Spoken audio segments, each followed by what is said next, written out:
Hello, and welcome to another episode of Astro Live. I'm your host, Alex Harper, and I am joined by the lovely Hope. Hi, Hope. How are you this evening?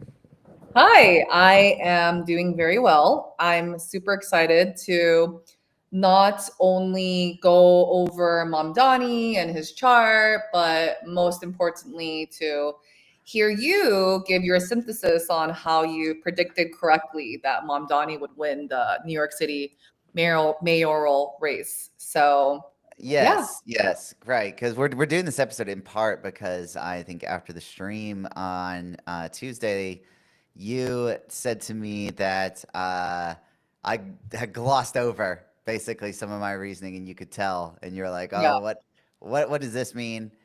And you wanted me to explain more. I believe it was something I said in the stream where I said that, Mom Donnie seems like he is coming into good fortune in the coming years, whereas Cuomo is peaking right now, and you didn't quite know where I had gotten that from. yeah, yeah. So yeah, I did kind of gloss over the nitty gritty of the astrology last time, but that's why we're here to do this show. We're going to kind of go over it in more detail. So basically, okay, all right. Well, for those that don't know, obviously Zoran Mamdani won the New York City mayoral race a few days ago on November 4th.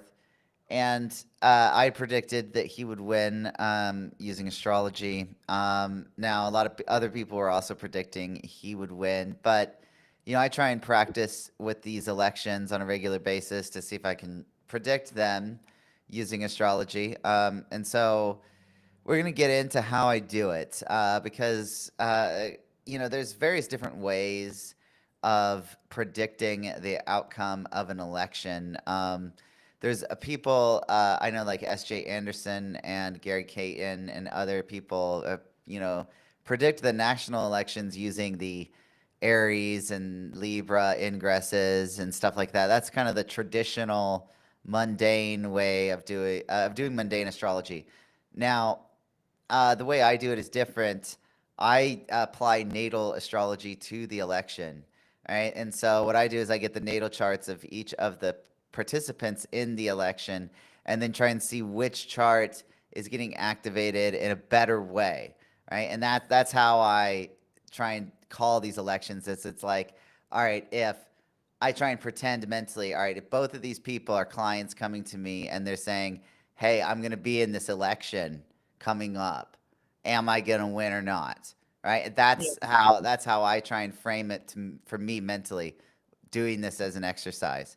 And there's So no political bias that you're putting into this. Like you're not, trying to hope that one person wins over the next. You put on a very like impartial hat and really look at like the astrology to see, okay, yeah, who is favored by the stars at this time. yeah, that's true. I do. I like to I try to put aside any kind of bias I have or any kind of desire I would have. Um, it makes it easy when you don't really live in New York City, right? So this doesn't really affect me at all. I guess it affects me as much as it might affect the collective, I suppose. Um, Alex, and the can I consequences for it. ask a quick question? Sorry. Yeah. I can't see the chat. Is there a way for Oh, me right. to see? Yeah. Here. Oh, yeah. Pumpkin Spice says you are unaffiliated, right? Can you see it now? No, I can't. You can't see the here. You should be able to click on your screen. Hmm. I just don't want to put it up on this screen because it takes so much space. If I do this, then the comments it takes up a whole third of the screen. See? Well, once you start sharing your screen, maybe it won't No, it really. does. It It trust me. does. Yeah, Damn it's it, not that's too good to bad. I have want it. to see the. Well, you can look All at the right. comments. You just turn the chat on. Okay. Yeah, on yours, you can see it. You can see the comments. You'll find it. All right. So we're gonna jump right in. All right, guys. So I'm going to kind of go over how I've done this. Okay, so here we go. Here's their charts. So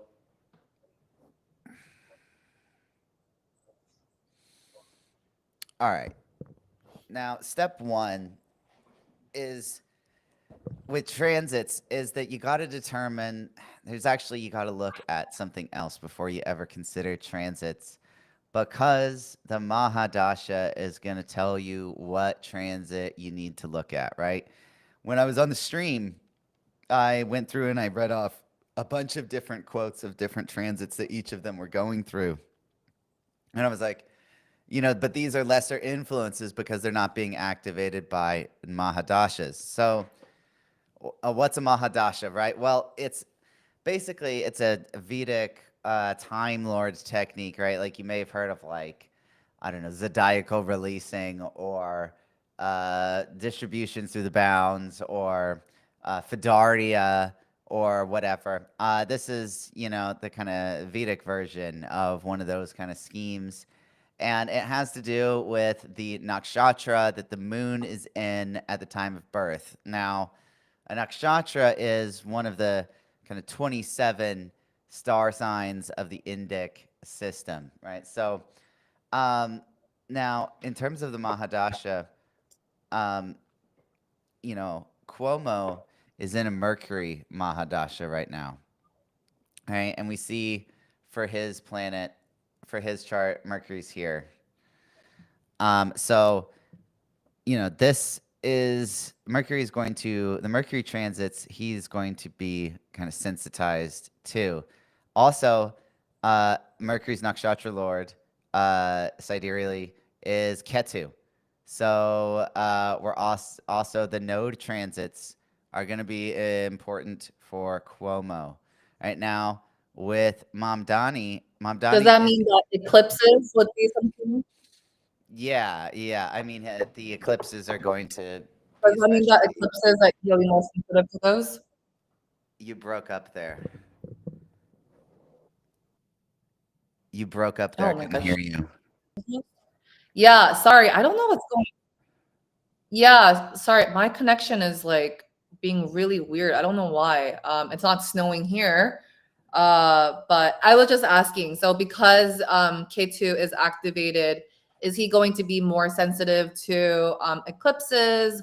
Will he be more sensitive to planets transiting over his K2? Like, is it both or Yeah, I mean, what it's gonna do is it's going to make the transit of Ketu relative to his moon, important, right? It's gonna make the Ketu transit and the eclipses that take place more active in his chart. So, okay? yeah. Um, Now, Mamdani is in Jupiter Mahadasha, Venus Antardasha. Okay, and Venus is, um, I believe her lord is Rahu. Uh, so both of them have node influences. So it's a very fated event. Um, but let's see, one of these has better conditions than the other. So the idea with the Gochara system is that you look at the transits relative to the moon. All right. So So this is a third system that you're using. So we're using dashas, we're using transits, and we're using gochara. Gochara is just like a way of looking at the transits relative to the moon, right? The Gochara is you make the moon the ascendant, Mm-hmm. So essentially. the And moon's in then the first house. yeah, so Mercury here being in Sagittarius is in Cuomo's 12th house or 11th house, whichever you want to put it. But it's opposite his moon. Mm-hmm. Right? So from the Gochara perspective, Mercury's in the seventh sign from the moon, right? And Okay. so we would read, um, yeah, the following, right? So basically, because of that, here we go. Yeah. So when Mercury passes through the seventh house from Janma Rasi, this means moon sign. So Janma Rasi means moon sign. When Mercury passes through the seventh house from Janma Rasi, nothing comes to pass what the native wishes. During travel, he meets with many troubles. He suffers humiliation and many impediments. All right. Um, now, he also has Ketu through the fourth house from Janma Rasi. There will be some fear in his mind without any reason. He loses money in speculation, horse race, gambling, and by risky business. Both his land and house property will slip away from him. He may meet with fire and vehicular accidents, may suffer from stomach pain or heart diseases. And it goes on about health problems. His appearance will lose aura and he will look ugly. He may at time, yeah, he may leave his Parents will family lose once for aura. all. Right. So, yeah, not good for him. So these are the transits that are the by when you take into account it has Mahadasha from the Lahiri zodiac, then it's these two, the Mercury one and the Ketu one, that are going to be the most prominent influence for Cuomo. Right, and Right. so this cuts against Cuomo here, especially when we compare it to Mom Donnie, because all right, so what is Mom Donnie in? Mom Donnie is in Jupiter and Venus. All right, so we want to look at Venus. Where is Venus? Venus is here in Libra.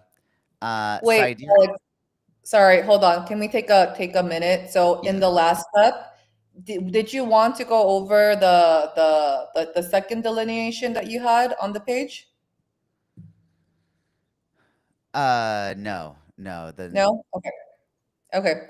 And I Yeah. just want to, I just like, can we just take a second to just like recognize and acknowledge that it says that he will lose aura and become ugly? Like that is just so, That is funny. it's, it's so blunt and uh, I really love that. That they just put it so point blank. He's gonna become ugly. He will look ugly He would look aura. ugly. He'd be uggo. Yeah. Yeah, it's really funny. Yeah, the Vedic texts don't play around. Um, so yeah, so that's how you know which transit is going to be the operational one is by looking at the dasha, right? And um, you know, also the it said that during the dasha of the planet, right? The the those configurations, the yogas that the planets make can be brought forward, right? And so Mamdani's in this Mhm. Jupiter Venus Mahadasha, right? So he gets this, and Jupiter and Venus here, which we'll get to later, but the delineation for this combination of planets is very, very good, right? Wait, And so, Alex, sorry. Can you explain to the audience just what a yoga is? I'm assuming there might be one, maybe two people who don't know what it is. I mean, yoga is a word that is used very kind of liberally and with a lot of different meanings in astrology. In this instance, you can just think of it as like a combination of, one or more aspects or placements of a birth chart, right? It's just a yoga describes some position relative to another position.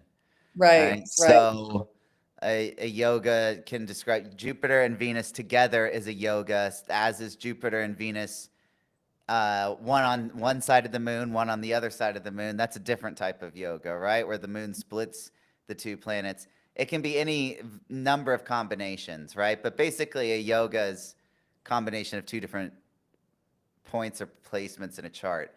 Yeah. Um, all right. It's like So aspects, but there's more to it. yeah, it can be way more complicated than just an aspect between two people. Yogas can involve, 5, 6, 7 different conditions, right? Hmm. So it can get really complicated, right? So, um, basically, he's got Jupiter and Venus. They're really, this is really good. So this Jupiter and Venus combination is going to come to fruition during the Jupiter Venus Mahadasha, right? And he's been in this dasha, right? He's here. It's like, been in it since here 2023. So, and it lasts until 2026. So, it's interesting that he's coming to power during this Jupiter Venus Mahadasha. Um, yeah, this is supposed to be a very auspicious time period for him in general, right? And then when we look, so um, basically, I know in the tropical zodiac, it looks like Venus is in the ninth sign relative to the moon, and it is. Sidereally, Venus is 10th from the moon because the moon would be in Capricorn sidereally. So, and Venus is in very early degrees of Libra. So, basically, Mamdani gets the effect of Venus in the 10th position from the moon, which is a great Gochara transit. That's like, wealth, riches, success, fame, recognition, all of this. And so to have Venus in this position relative to the moon in the 10th position from the moon on the day of the election is auspicious for Mamdani. So, yeah. Then we look at the Rahu, right? Because Venus is ruler, nakshatra ruler is Rahu. And Rahu's here in the second position from the moon. Now, this is good for him because Rahu is a benefic functionally in his chart.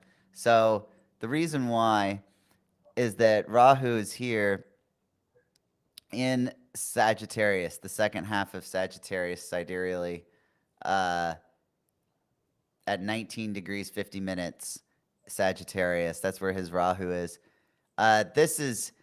Rahu is said to do well in the second half of Sagittarius. Ketu does well in the first half, and vice versa for Gemini.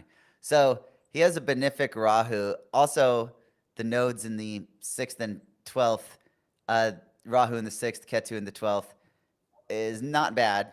Not bad, especially when they're in Sagittarius and Gemini sidereally. So Rahu in the second from the moon in a positive delineation would be, a gains, right? And an increase in power and all of this. So Mamdani gets the edge when you strip away all the transits that aren't activated by Mahadasha. When you only consider the transits that are activated by Mahadasha, then Mamdani has the more favorable activation. Alex, can you also, so like in regards to like nakshatra lords, is that something, how do you figure out like is it by the person's natal Venus or is it by the transiting Venus? So you look at the natal placement. So Mhm. here I can show you guys. So it shows it right here. So Venus, I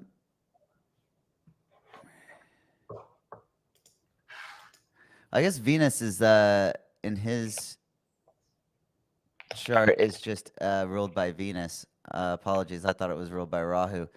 Regardless, you can see the Lord here, but it's the Vimshatari Lord of the nakshatra. So yeah, those go in a specific sequence. My bad. Wait, let me get rid of this yellow highlight. Okay. Regardless, yeah, if we're just looking at Venus from Mamdani, then it's an even clearer picture. Right. Okay. Okay. Yeah, being in that Jupiter Venus Mahadasha when Jupiter and Venus is conjunct in his own chart seems to be super auspicious. And Towards the end of the live, we'll go through Firmicus Maternus's delineations for various placements that he has in his chart, and we'll see how benefic Jupiter Venus conjunction can be. Oh, I see. It's the Jupiter. It's Jupiter that's has the Lord of Ketu. That's what I was thinking, not Venus. Um, I see that now. I was mixing it around, but regardless, he's Mamdani's in a good position here, but these transits weren't enough for me to really call it for Mamdani, so I had to look at progressions. Um, okay, so um,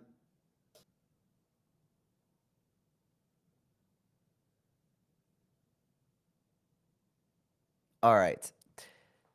Let's look at Cuomo's progressions first. All right, so Cuomo here, we see in his progressions that the sun, the progressed sun. So, all right, first off, background about what progressions are and how they work.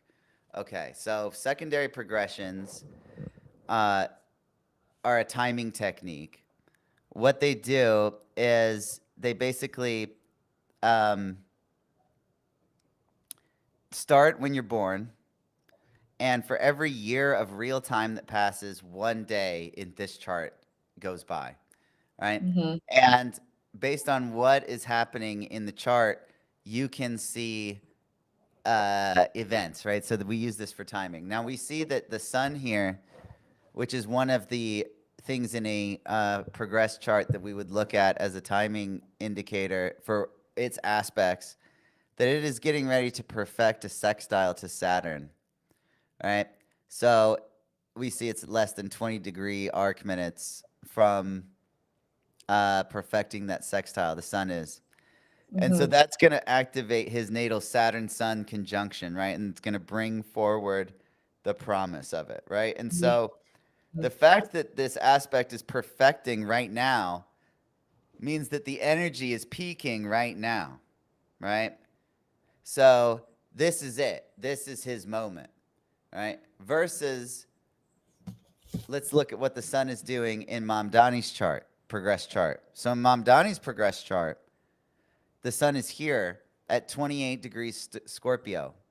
Now, this is significant because the sun is now changing signs in the progress chart. So when the sun is at 28, 29, and 0 degrees of a sign, those 3-year periods are very important in a person's life, and they only happen a few times, right? Because it takes the sun approximately 30 years to go through a zodiac sign, an entire one in the secondary progression. So you're only going to get a few solar sign changes in your lifetime in the secondary progress chart.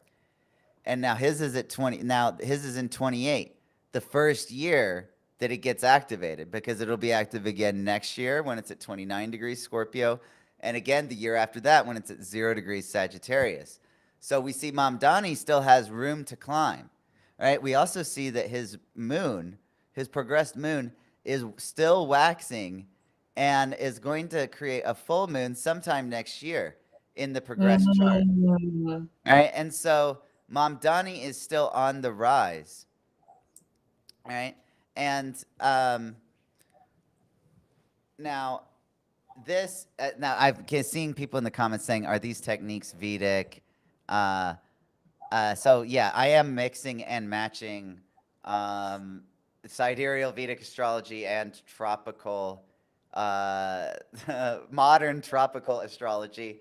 Right. So yes, apologies, but that's just kind of how I do it. Sorry for the whiplash. But I will look at the the transits from the Vedic perspective, and also look at the progressions, because this is that's a modern astrology technique that I really like. The progressions are he's looking at the Western. He's looking at the tropical chart. So the secondary progressions from the tropical chart, And what we were going over before that, which was the Mahadashas, he was looking at that from the Lahiri Ayanamsa, which is via the sidereal chart. And in regards to the Gochara transit that he was doing, he was looking at the tropical charts. So now we're again looking at the tropical secondary progressions from the tropical birth charts, and this is a Western technique. Yes. Also, Ascendant says hi. Hi, Ascendant. Hi, Ascendant. Yeah. Okay. So basically, the point I'm trying to get through with these progressions, right, is that Cuomo is peaking right now, right? He is having this um, uh, sun perfect this sextile to Saturn right now. And whereas Mamdani still has room to rise, right? He's going to continue to go up, right? Because Well, the sun is, when the sun changes signs, a lot of times it's associated with a change in your career, right? A mm, change in your status in the world, right? When you have a full moon in the progress chart, that is like a moment of climax and a moment, a high moment in your mhm, life, right? These full moons in your progress chart don't come around very long, like, once every 27 years or so. hmm. So, you know, So wait, Alex. yeah. So in terms of, so I have a couple of questions. One is, in terms of peaks, when you say peaks, do you mean that when a planetary event occurs? So when an aspect perfects, or when a sun or a planet changes signs, do you see those as like when it perfects, it peaks? Is that what you mean? Like it doesn't really matter what aspect we're looking at or what event we're looking at. A peak in your, from your perspective, is when, like when something perfects or completes. Well, I mean, yes, basically that's what I'm saying.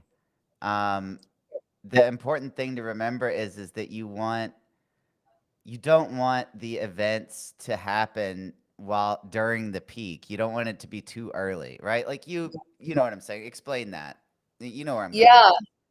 yeah. So Alex and I were talking about how when you see a peak occur in someone's life, and you can kind of define a peak across all the different techniques. So if you're looking at a zodiacal release, you would look at the when a person is in a peaking period, or if we're looking at Mahadashas, and a person is in a really, really auspicious dasha, or if there is a full moon occurring in their secondary progression chart, it's like a peak event, right? So if you take a look at the person's life and you see what's happening there, so within this election, uh, Zora Mandani, it has yet for these peaks to occur, and he has just won the mayoral election. So how the way that Alex and I have framed that is that that the peak will be even more auspicious, because winning a mayoral race is a really, really like big event in anyone's career. If that's happening before your peak, what is going to come after that? What's going to come during the peak? So that's kind of what I mean by that. So like with Well, Cuomo, yeah. Yeah. Well, you can he's also in think his of it peak now. as, yeah, exactly. You can also think of the peak as being like, all right, well, if one person's having their peak now on the election, right, that means that the election is their moment of glory, right? Yeah, it's Versus their if moment of someone glory. else's peak comes after the election, then their moment of glory is when they get sworn in and actually take office, right? And actually go carry it forward. And so, you want the victor often looks like his chart is yet to be activated and be auspicious because you want the person that's gonna have that indicates good things happening to them later, not right Mm-hmm. now. Because the good Yeah. thing that happened to Cuomo was that his dead political career that he'd been canceled for sexually harassing women was temporarily revived, right? And he was taken off life support and jabbed with a cattle prod and danced around in front of the American public, right, for his one last like moment of glory, Hurrah. One right? last hurrah. Yeah, yeah, it's one last hurrah. Versus Mamdani is still on this upward trajectory, and we can see that in his chart that he's going to continue to have auspicious things happen to him. Someone says it's funny how his wife and dad are downplaying his success, so Libra Sun coded. They didn't want to give interviews that talked about the election and instead used it to talk about other issues. Yeah, we'll get to his parents. Um, Yeah, we have some interesting things to say about his parents. and His Ascendant dad asked 20, specifically. 29, 0, and 1 is the peak years. So actually, no. So the sun goes when the sun is at 28, 29, and 0 degrees. That's when in the progress chart, secondary progress chart, those are the years when you really are feeling the transformation of the sun, right? Usually, there's a big shift that happens in the year after, in the year that it's in that 0 degree.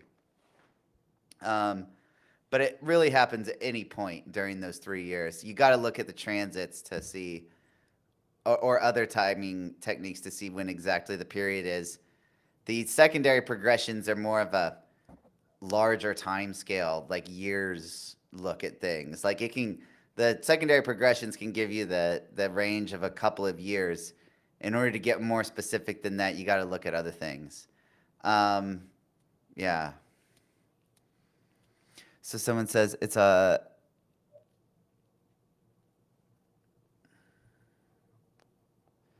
I wish I can see these comments too. Oh, I don't know why you can't see them. I You can't should see be able them. to. So on your when you're looking at the stream preview, you see that toolbar over to the side where it says design captions, all of that. No, I don't see I don't know. design captions. You should be able to turn on the chat. I don't know why you can't. Um, Hmm. Yeah, there's no yeah, design captions for me. right. Um, It's okay. Keep reading the comments. okay. So someone's asking a thing about chart rulers and other stuff, but I am what about the interaction between the progress chart and the natal chart? I mean, I don't really look at the progress chart activating the natal chart really. Um, honestly, I like to look at the progress chart as its own chart. You can look at transits to the progress chart and you can look at how the progress chart affects the natal chart, but honestly, um, that I'll use that technique sometimes, but it's not something that, you know, it's also a little bit too in depth to cover here, I think. Um, yeah. Okay, I can see the chat now. Yeah. Woo! I Figured it told out. you. Yeah, I told you you could. Okay, Yeah. good. Good. All right. So basically the point here with these progressions is that Mamdani's glory days are yet to come, whereas Cuomo was experiencing a peak on election day. Right? So that gives the edge to Mamdani again. All right. Now, um, okay, so Teraballum.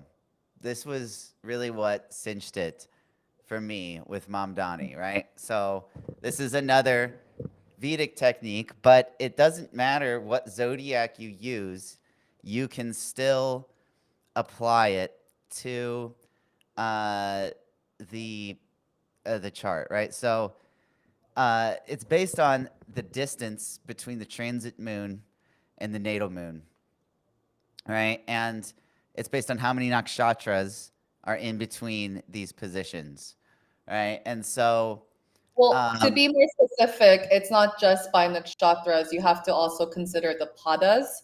within the nakshatras. So if your moon, for example, is at like 1 degree of Aquarius, then your moon is going to be in the second. So there's four padas, right, in a nakshatra. So your moon will be like in the second half of the nakshatra. So Yeah. you have to kind of consider that. Just an extra layer of detail. I don't want to confuse anybody, but it's So something that yeah, takes me a while to figure out. So I just want to lay it yeah. out. So like actually, let me just demonstrate the easiest way to Yeah, calculate yeah, yeah, yeah, Terrabolum, regardless of the zodiac you use. So this yeah. works the same way whether you use sidereal or you use tropical, and I'll demonstrate it here. So let's just look at Cuomo's chart, for example. So what we want to do is we want to count the number of degrees between Cuomo's the transit moon and Cuomo's natal moon, right? So we go all the way around the zodiac, right? And we wind up with the moon here, 3 degrees Taurus, and his natal moon is at 5 degrees Gemini. So this is a total distance of 332 degrees of separation. All right. So now that we've got that, we take 332 and then we divide by 13.333. We get it this. Then now we subtract in multiples in batches of 9 until we get a result that's below 9. So -9, -9, and here. So now we get this result. We get 6.9, right? Now what we do here is you round up to get the result, right? And so he's in a 7 Terrabolum, right? And we can do the same thing with Mamdani, right? So Mamdani's moon is here. His natal moon is at 17 degrees of Aquarius. The transit moon is at 3 degrees of Taurus, right? So if Right the on the. yeah, right on his natal MC. Yeah. So so how do we do this for this? Well, um, it would be, you know, so there's about 76 degrees of separation between the moons. Divide that by 13.333, and we get a 6 Tera. Now, let's read Wait, what Alex, can you explain what terabolims are? I'm going to do that. Now, um, well, I have been explaining what they are. What do you mean? Yeah, but I think so they're like it's a tool that you use essentially to determine the quality of a day, right? Yes, that's what I'm about to get to. Okay. So So just basically, yeah. so what do these numbers mean? Mom Donnie has a 6, Cuomo has a 7. What does this mean? Okay, well, um, number 7 is uh, the destruction slash change star. Um, sudden change and destruction in one's progress, slayer, destroyer, change, death, and starting over, unexpected and drastic shifts within the daily rhythms and progresses, complete alteration of direction and focus. That's the description that Cuomo gets for Election Day. Now, Mamdani has the perfection star, number 6. Constant results, perfecting, useful and efficient, functioning at your ideal level. Excellent for finishing things off and adding the perfecting touches. Under these taras, one is usually at their peak performance and easily accomplishes all activities without interruption, the best of the taras. So, here you go. So it's very clear, right? One is the destruction star, and the other one is the perfection star. So, I've added I've added a terabolum table to the slideshow. So if you want to show it, it's let me actually move it up so that you can show the the viewers. It's right after the Mandami and Cuomo secondary progressions. Uh, I'll put it above the Teraballums. Yeah. So if you go above, yeah, press up. Oh, yeah. There we Here we go. go. It's there. Yeah. All right. So you, So here you can get an idea of the themes that are in play for these with different each Teraballum. parabolics. Now, Yeah. So yeah, there's nine Ascendant asks, what is Teraballum. this technique called again? It's called it's Tara or Tara Balam. Um, and he says, I have a 10 today. Sorry, you can't have a 10. You can only have a 9. Yeah, so So, there are 9 Teraballums in this system, and generally the odd number Teraballums are bad, and the even number Teraballums are good. And then a 9 can be both good or bad. It depends on where the transiting moon is relative to your own um, natal moon. But with that calculation that Alex was showing, you want to keep subtracting 9 until the number that you get as a result is below 9. So if it's yeah. a 10, you're going to want to subtract by 9 one more time. Yeah. Again, so like just to have an example here. So like let's do it again on Mom Yeah. Donnie for like today, right? Just to make it everything clear because it'll be a different answer. All right. So Mom Donnie today, all right, 21 degrees of Cancer, transit moon. 17 degrees Aquarius is the natal moon. So now we want the calculator. All right. So basically, it's I have to do the math quickly in my head. 154 degrees of separation. I'm getting good at that. Divided by Ascendant. 13. What? Oh, I'm just telling Ascendant that she got Yeah. it. All right. So he has a 3 Teraballum today.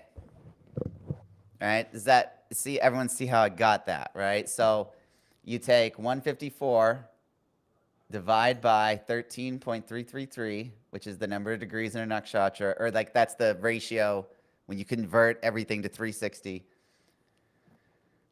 All right. You get an 11, so you have to subtract 9, 2.5. So he's in a 3 Tara today. All right. So it's very easy. You can track it. Now, the thing is about the 9s, there's a specific thing about the 9s. Now, it's when the moon is going through the first 9 position, right? So this would be when the moon is in the Gemini tropically for Mamdani, and it's completing that first trine. So the first trine that the moon makes is a malefic one, and it's not considered good, right? So like for me, my moon is in late degrees of Leo tropically, and whenever the moon gets to the late degrees of Sagittarius tropically, and I get that first 9 Teraballum energy, I feel it in my body. I feel like weak and like stressed and hassled and haggard and stuff like that. But when the moon is in the position right before my natal moon, right? When it would be right here. So for Mamdani, the good 9 would be when the moon's in Aquarius, right behind his natal moon. That is more of an energy of completion. That 9 is better 9. So, you as you track the Teraballums for yourself, you'll get an idea of which ones are good and which ones are bad. Um, but yeah, it's a very good technique. It's it's very simple, but it's very reliable. And to show how reliable it is, actually, I went back and I remember, Hope, when you and I were doing this, we were going back and like we were calculating all of the taras for all of the previous elections, and we were Yeah. seeing how the winner, except for in this instance here, well, this was he Green would have had the bad 9 if he did have a 9, but it's showing that basically, this technique is right the vast majority of the time, at least going back to like 1993, I think was as far as we went back, Yeah, and yeah, it was yeah. only wrong like once. All right, so this technique is pretty good. All right, and it was ultimately what swung the direction for me. Now, if you want to know more about this technique, this is this watermark here, Jyotir Astrology. He has a thread that explains everything about it. Just go to his X profile, Twitter profile, and search the word Terrabalum. You'll be able to find a thread that breaks down how to do this whole technique um, in detail. Brozetta Stone asks, "You've talked about Saturn stationing and Rosetta. transits. Yeah. You've talked about Saturn stationing and transits. Stationing retrograde, aspecting a natal planet gives the result. What if Saturn stationing direct?" I'm not sure what that question is asking. Can you rephrase that? Yeah, Um, I'm not sure yeah. you talked about any Saturn stationing I mean, so yeah. far in this live. Yeah, I think he's talking about what maybe things I've said previously. Mm, Um, okay, so I mean, that's really what it came down to for me. It came down to the fact that, Mamdani is in a better Mahadasha period. He's got mm-hmm. better progressions, and he had a better Terrabalum, and then better transits. So it's just he just had better stuff all the way down, and yeah, this one was honestly easier to call than the Trump election. Although when I did do the election, the presidential election last year, um, I don't know. Once I started looking at Trump's, I mean, once I really sat down and looked at it, I don't know. I couldn't go any other way but Trump. It just I did hem and haw more about it, but it was pretty clear it was Trump too. I mean, Trump really was winning out big time. And you I use the same techniques, right? Basically, Yes. except for the parabolums. No, I considered the Terrabalums Oh, you did? back then too. Yeah. Okay. So yeah, use the same techniques to determine Trump as you did with Mamdani, which is the Yeah. secondary progressions, the Gochara, the Teraballums, and the good old transits. Yes. Yes. And I didn't talk on the Trump election stream about the Terrabalum technique, but that's because there's so many things to talk about. Um, Pumpkin Spice says, "Please tell me he is not running and winning in 2028." It's like, well, I don't know. Have you looked that far, Alex? Not really. Not really. Not in detail, but I Yeah. have some suspicions. I mean, I think he's going to try and run again in 2028. And I know we both think that he's gonna try and run again. yeah, I'm just laughing because it's so ridiculous. Like, yeah, it really is. It's like just try and imagine the stupidest like thing that could happen, and that's going to be what happens. yeah, Trump Right? running a third time. Oh God, I don't want to think about it. Yeah, so And I don't he's gonna like this is I'm just throwing this out here as a possible scenario. He runs again for the third time, wins successfully, like breaking America and causing a constitutional crisis, and then dies immediately as soon as his third term starts, what? leaving like just like everything shattered in his wake. You That's one haven't told me possible the theory. scenario. Yeah, that's one possible scenario I've been mulling over, right? Um, I mean, there was a leak, right? From there was a big meeting that they held to discuss the possibility of putting into law that a former president can't run again, but uh, someone like Trump, who was an existing president, can run again because he hasn't had two terms in a row. There was like pictures of that leaked. I don't know if that's like AI junk, and that's totally just been spoofed by some AI generator. But I had seen that on the news this, I think, maybe last week or something like that. Yeah, no, I remember people were, I don't know, people say that, but it's just, I mean, I don't know. In my opinion, the constitutional amendment is pretty clearly written that you can't have more than 2 terms, even if they're non-consecutive. So, yeah. But I mean, should we expect Trump to, respect the rule of law, right? I mean, that's kind of his whole thing is, He doesn't respect the rule of yeah, law. doing away with that, right? Yeah. Which is, my main kind of opposition to Trump really is the fact that he is kind of undermining the rule of law. And like, if like we're gonna change things, that's fine, but we should change things according to the established procedures, right? And if you start changing shit by going outside the established procedures for changing it, then you're just ruled by fiat. You're just a dictator. You're just doing things by sheer force, right? And that's my opposition to Trump is that they rip things up and just do whatever they please. Issue these executive orders.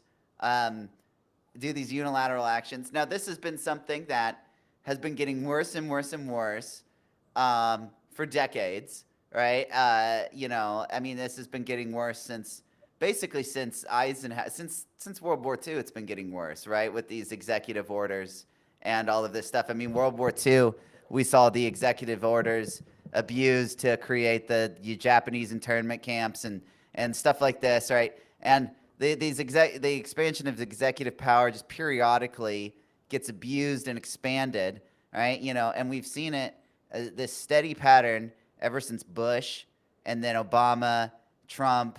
Like all the presidents push the executive powers to, more and more overreach, taking more and more things away from Congress. Congress becomes, more and more sclerotic and less uh, able to actually do anything. And now we've got Trump, which is the ultimate manifestation of this, where the institutions around him have become so brittle that he is able to just blast through them like the Kool-Aid man bursting through the wall and being like, ah! Right? And just blowing everything up. He's literally destroying the East Wing of the White House, guys. Right? So I don't know. Well, the I mean, government's shut down too. yeah, the government's shut down, right? And oh yeah, speaking of that, so this was another prediction that I had referenced on my live show the other night. Let's get this. Let me get this pulled up. Where I was talking about Epstein, right? And Trump's Yeah, that's right. association with Epstein. So here, let me go back to sharing the screen. Okay.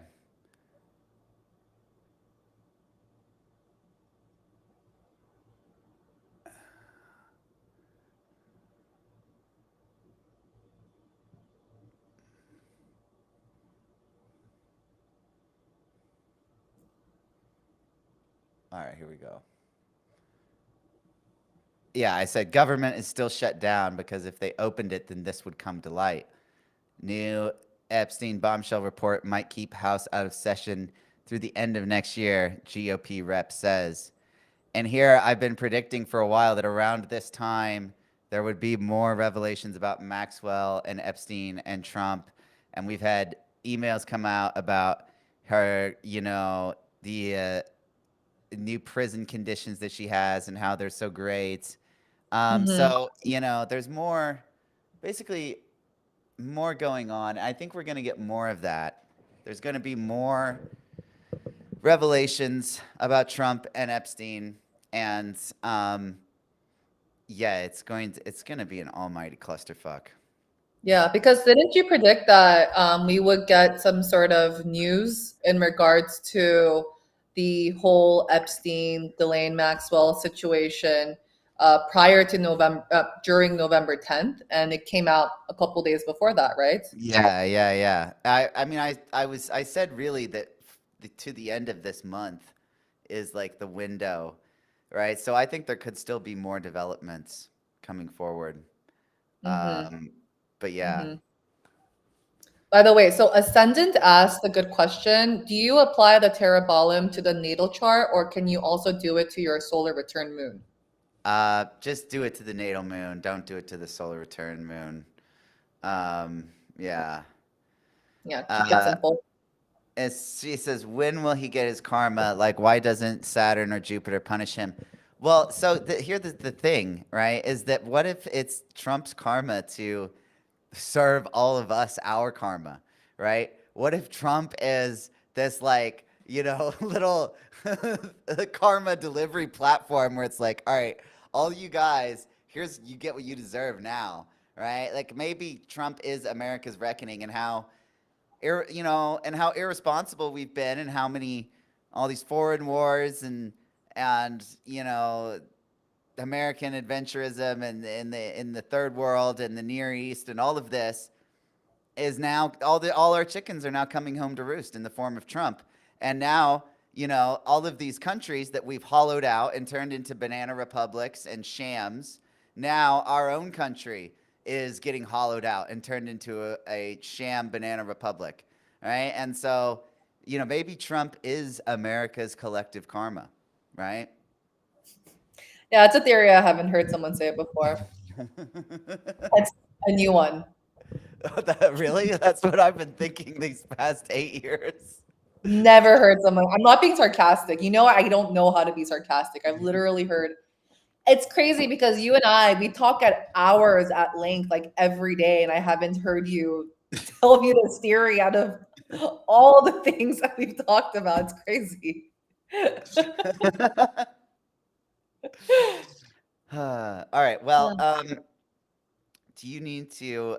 We want to go over your part of the presentation because you went through all of this and looked up Firmicus maternus delineations for Mom Donnie. So let's do that. But first, let's take. I need to. I'm gonna just run to the bathroom real quick. Yeah, So yeah, if yeah, you yeah. want to start, I can. Do you want me to throw up Sure. Yeah, the thing here? Let's do sure. Yeah, this. let's do that. Okay, cool. Oh shit! Whoops. Okay, Okay. cool. Okay. All All right. right. I'll be right back. Okay. Let me just move my browser to my widescreen so I can see this better. Okay, cool. So, I essentially decided to delineate Zoran Mamdani's chart through Firmicus maternus's methesis. For anyone who doesn't know, Firmicus maternus is a uh, do you share the slides? We could. I think that shouldn't be a difficult thing to do. Alex and I will talk about it after the stream. So yeah, Methesis. So Firmicus Maternus is a astrologer from the Hellenistic era, which is a little bit before the BC transitions into the Common Era. So it's a long time ago, and he essentially was he had written a few different astrology books and had written this as a gift to some government official, and he essentially translated a bunch of Greek texts into Latin. And this is a book that I love to go through in terms of just delineating a person's chart. So I will go through some of the placements and combinations that we see in Mamdani's chart and how it really does seem to play out in his life and how he has actually won the mayoral race and um, but we can also allude to what his relationship with his parents might be like, how his dad may interfere with his career in some shape or form, and just getting a look into Mamdani that isn't really portrayed on the media and is not a side of him that he necessarily, portrays on the worldwide platform of the internet and the media. So we'll start with the first and most direct delineation, which is the hour marker in Leo. So the hour marker in astrology essentially is the ascendant. It's the marker of the first house in a birth chart. So Zora Mamdani is a Leo rising, which means that the hour marker is in Leo. So I have highlighted a few parts that I thought were relevant, and I just didn't want to waste too much time reading through the entire thing. So one part that I thought was really interesting was it says, but throughout the whole time of life, he will be known to all. So it means that he's going to be famous throughout his life. And this doesn't, just because it says that a Leo rising will be famous or will be known to all throughout the whole time of life, that doesn't apply to every single Leo rising, right? So we'll kind of demonstrate in other parts of his charts It may apply to how every Leo rising sees themselves, though. Yeah, and it could also just speak to how Leo risings just garner attention naturally, right? And how they can become the center of attention, even just by being who they are. And so there's that. And then the next sentence is he will conceive of the wish to give orders and command. So it means that he will want to be a person in authority, someone who gives orders, someone who is in a position to, someone in a position of authority. Can we go to the next slide? Yeah.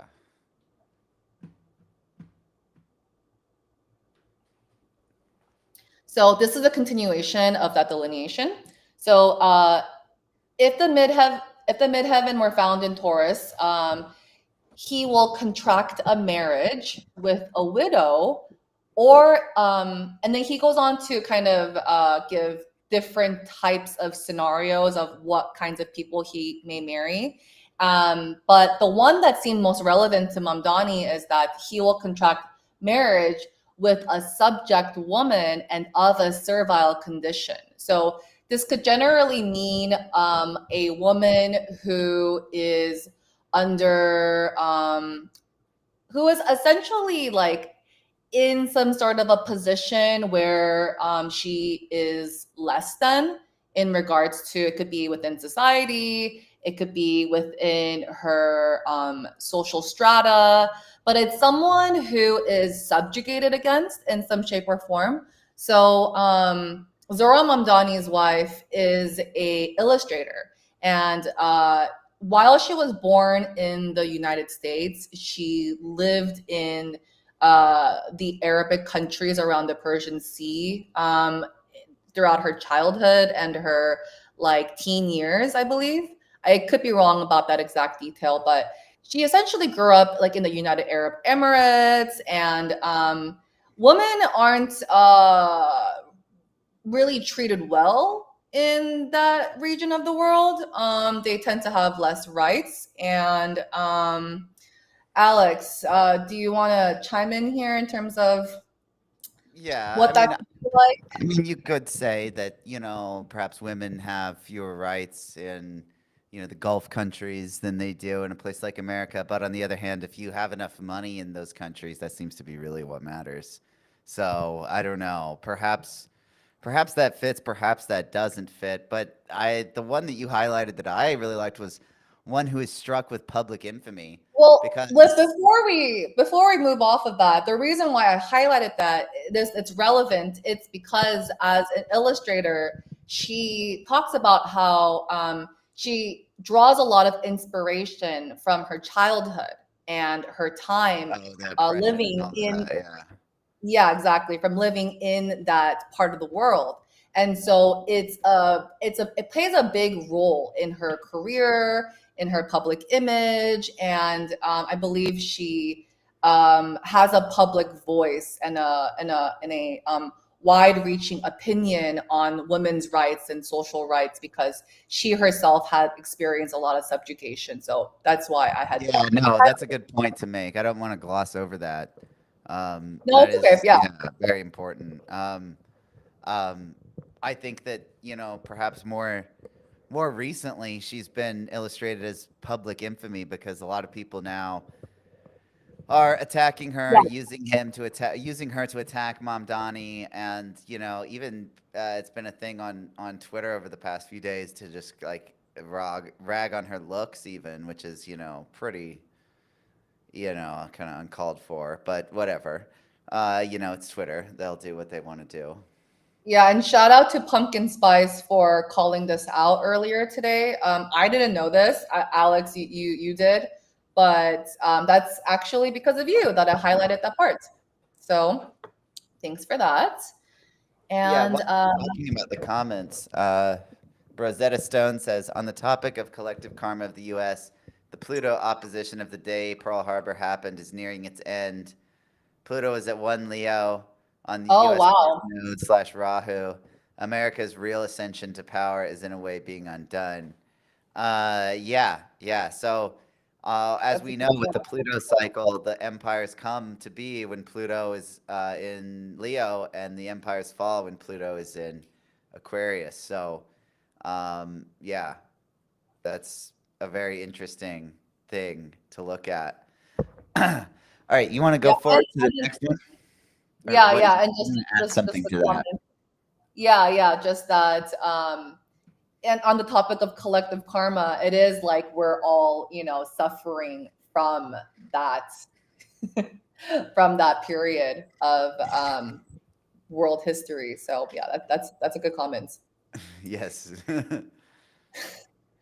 Okay, so moving on to the sun being established in the third place from the hour marker. So this would mean the sun being in the third house. So in this chart, this is a equal MC chart, but in terms of the sun being in the third house, if we look at a whole sign house system, or even if we look at this equal MC and see that the sun is at the third house cusp, we can kind of either delineate this as like a fourth house sun or as a third house sun. So we're just going to move forward with this delineation here. The sun being established in the third place from the hour marker uh, makes those responsible for cities or handling public accounts, or those put in charge of the imperial treasury or legal protector of the treasury. So here we have testimony to the fact that he will become responsible for a city. And he, in fact, has won the mayoral election to become mayor of New York City, thereby becoming responsible for New York City. And there's also a lot of things here about being in charge of the treasury, being a legal protector of the treasury and handling public accounts. We'll see another testimony to this later on in another Saturn in the seventh house delineation. But Alex, do you Yeah. have, yeah, Well, what yeah, would you? it's interesting that the mention of public accounts and handling public accounts is here because a lot of Mom Donnie's more controversial proposals have had to do with, let's say creative uses of the public budget, right? He's proposed things like, making public transport free, and raising Mhm. taxes in order to be able to pay for it, things like this. Um, these he's made basically a lot of controversial proposals about how to handle the public accounts, and so I find it interesting that this thing about handling public money is Firmicus says that that's an indication in his chart. Yeah, Um, yeah, yeah. And Another we'll see thing that. here. Oh, go ahead.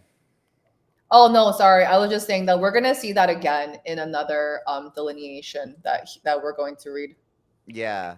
The thing I was going to move on to is this thing about the religion where it says that if it's in a house of Jupiter or Venus, it will Mm-hmm. make religious people and worshippers of the gods who Yep. dedicate images of the gods with Hmm. religious consecrations.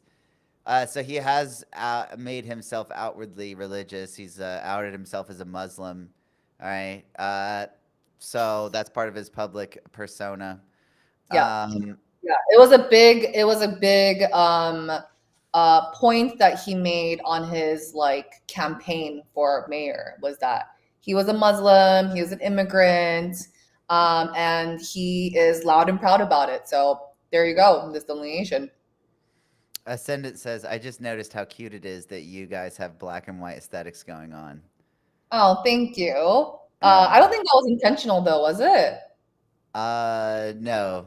I just, well, but, you wore a white shirt, I wore a black shirt. Your background's white, my background's black. It's kind of funny. That's true.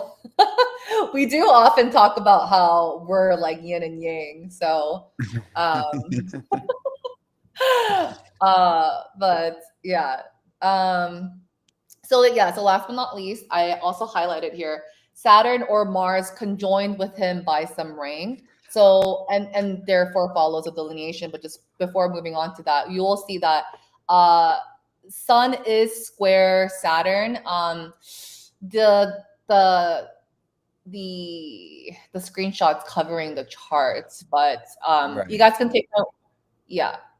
You want to? Basically, yeah, Fine. Yeah. here. Saturn's So, at 0 degrees of Aquarius. Sun's at 24 degrees of Libra. So there is a 6 degree square happening there. And then Mars is at 0. It's about 6, 7 degrees away from the sun. So it's side by side. This condition is going to apply completely. It says here Saturn or Mars conjoined with him by some ring, or if they were with him, it will make perjurers, treacherous people, and those made miserable through frequent censures, gluttons, and those who always frequent dirty and hidden places, and who express irreligious words against the divinity, but seething with constant worries of the mind. So there's a lot to unpack here. yeah, Um, yeah. yeah. So this is our first hint at the kind of dark side of Mamdani's chart, which we're going to get to. There's lots of indications of him being accused of things, being involved in illicit activities, maybe him going insane, right? And so, there is this kind of darker side to his charts. And I think it's particularly interesting. And it says, those made miserable through frequent censures. So this Hmm. implies higher authorities coming down on him and censoring him or imposing their rule upon him and him having conflict with authorities higher than him. So, yeah, we'll see that recur as we go forward. Hmm. Um, okay, let's go on to the next slide. Um, okay. If Here Pumpkin Spice says gays against groomers doesn't like him if you want the article. we go. Okay, so let's see. Okay, so the next place that we're gonna go over is Mars being portionally in the fourth place. So you see here that Mars is in the fourth house, conjunct the IC, but an extra thing to note here that's kind of for the astro nerds is that in a like whole sign house system or a Placidus system, Mars could be in the third house. It kind of depends on how you look at the chart. So it being portionally in the fourth place means that if Mars by degree is conjunct the IC, you can consider it as being in the fourth place, even if it was like third. Um, Alex can explain it better. Yeah, no, basically portionally means by degree. And so because Mars is within that 3 degree orb of the angle, I mean, I would give it an even wider orb than that, but let's go by the Hellenistic 3 degree orb. It basically counts as being conjunct the angle. And so we're going to get this result. So it will make military men, those full of labor and who always spend time in desert regions. Sometimes it will make overthrowers of emperors or judges in accordance with the quality Mhm. of the signs. Which is in But it, Scorpio. yeah. So, Seems yeah. good. And that does definitely seem like an overthrower. Saturn is also, it's also square Saturn in Aquarius, and Like Aquarius exactly. is Yeah. like the outsider. And so this Mars is being charged up with this kind of ruling the outsider energy. And it also squanders the life and patrimony of the parents. So we're seeing this again where he's wasting his parents' money again. So that's interesting. Um, The other thing is that Mars is at 0 degrees of Scorpio, which means that it's in a sandy condition. So when a planet is within the ranges of 28 degrees to 2 degrees, it's in the sandy region, and it makes the planet really strong, but also unstable and volatile. And it kind of depends on like what planet we're looking at here. So we really want to pay attention to this Mars delineation here, because it's sandy, it's conjunct the IC, right? It's near a pivot, which all the Hellenistic astrologers know is a really, really big deal. Um, and it's also in its domicile sign, right? It's in Scorpio. So the Mars delineations, we really want to pay attention to, just because it is such a prominent planet in his chart. And it does say here that it sometimes makes overthrowers, which could imply a lot of different things, right? Alex and I were talking about this earlier. You were saying that this is, could be the way that he is overthrowing the Democratic Party or the existing powers within it. yeah, yeah. So basically, I kind of see Mom Donnie as this kind of foil to Trump, right? In the same way that Trump is this kind of plutonic populist figure that caused a bunch of people that were disengaged from the political system to come out in droves and support him. Mom Donnie is Mhm. doing a similar thing on the left, where he is getting all of these people that are normally disengaged from the political system to come out in droves to support him. And so both of these people, both Trump and Mamdani, have this kind of plutonic feel to them where they are kind of overthrowing their respective parties and being like, okay, uh, we got to. I have the message that the people want to hear that's going to motivate the people to actually get up and vote. And so you have to pay attention to me. Mhm. Yeah. So I think this will be really interesting to see. He hasn't hit his peak yet. So um maybe there's something here. Maybe there's something that's going to show up. Okay, you can move on to the next slide. Okay, so Saturn being established portionally in the seventh place from the hour marker. So we see here in Mamdani's chart that Saturn is conjunct with ascendant, very, very, very close. And it is also in the seventh house. So we can take this delineation. But just a quick little, like, kind of what we were alluding to is that the Mars and Saturn are in an exact square. So we'll talk about that in a little bit, just pointing it out. But yeah, so Saturn being established portionally in the seventh place from the hour marker, it will decree, it will be good and decrease the greatest assets. So Saturn here is not necessarily a morning star, nor is this a diurnal chart. Um, if we, take what the Hellenistic astrologers say, that like if the sun has to be below the horizon in order for it to be a night chart, or above the horizon for it to be a day chart, and this chart does not fit this condition, but because this this book Methesis was written a very, very long time ago, we kind of have to put this into a historical context. Yeah, Alex, yeah. yeah, you want to take that So like away? there's a way to read these books, right? So here if we look at this passage by itself, so we see that Firmicus gives us two possible delineations. So he says, um, in a diurnal nativity, right? If it's a morning star and during the day, then we get a good result, right? It decrees assets and guardian of monies, etc. If it's a day chart and it's a evening star, then we get a bad result. It just talks about fistulas of the anus and all kinds of sores on his anus and all that kind of shit. So, but you'll notice that a night chart is not mentioned here. All right, so what's going on? Well, Firmicus is demonstrating here the using of sect. Right, so when the sect of the whether it's a morning or evening matches it being a day or night chart, then you get the good or bad result. So what do I mean by that? So I mean, if it's a day chart and a morning star, that's a good result. If it's a day chart and an evening star, that's a bad result. So taking that, the inverse of that, you can read it as if it's a night chart and an evening star, you get a good result.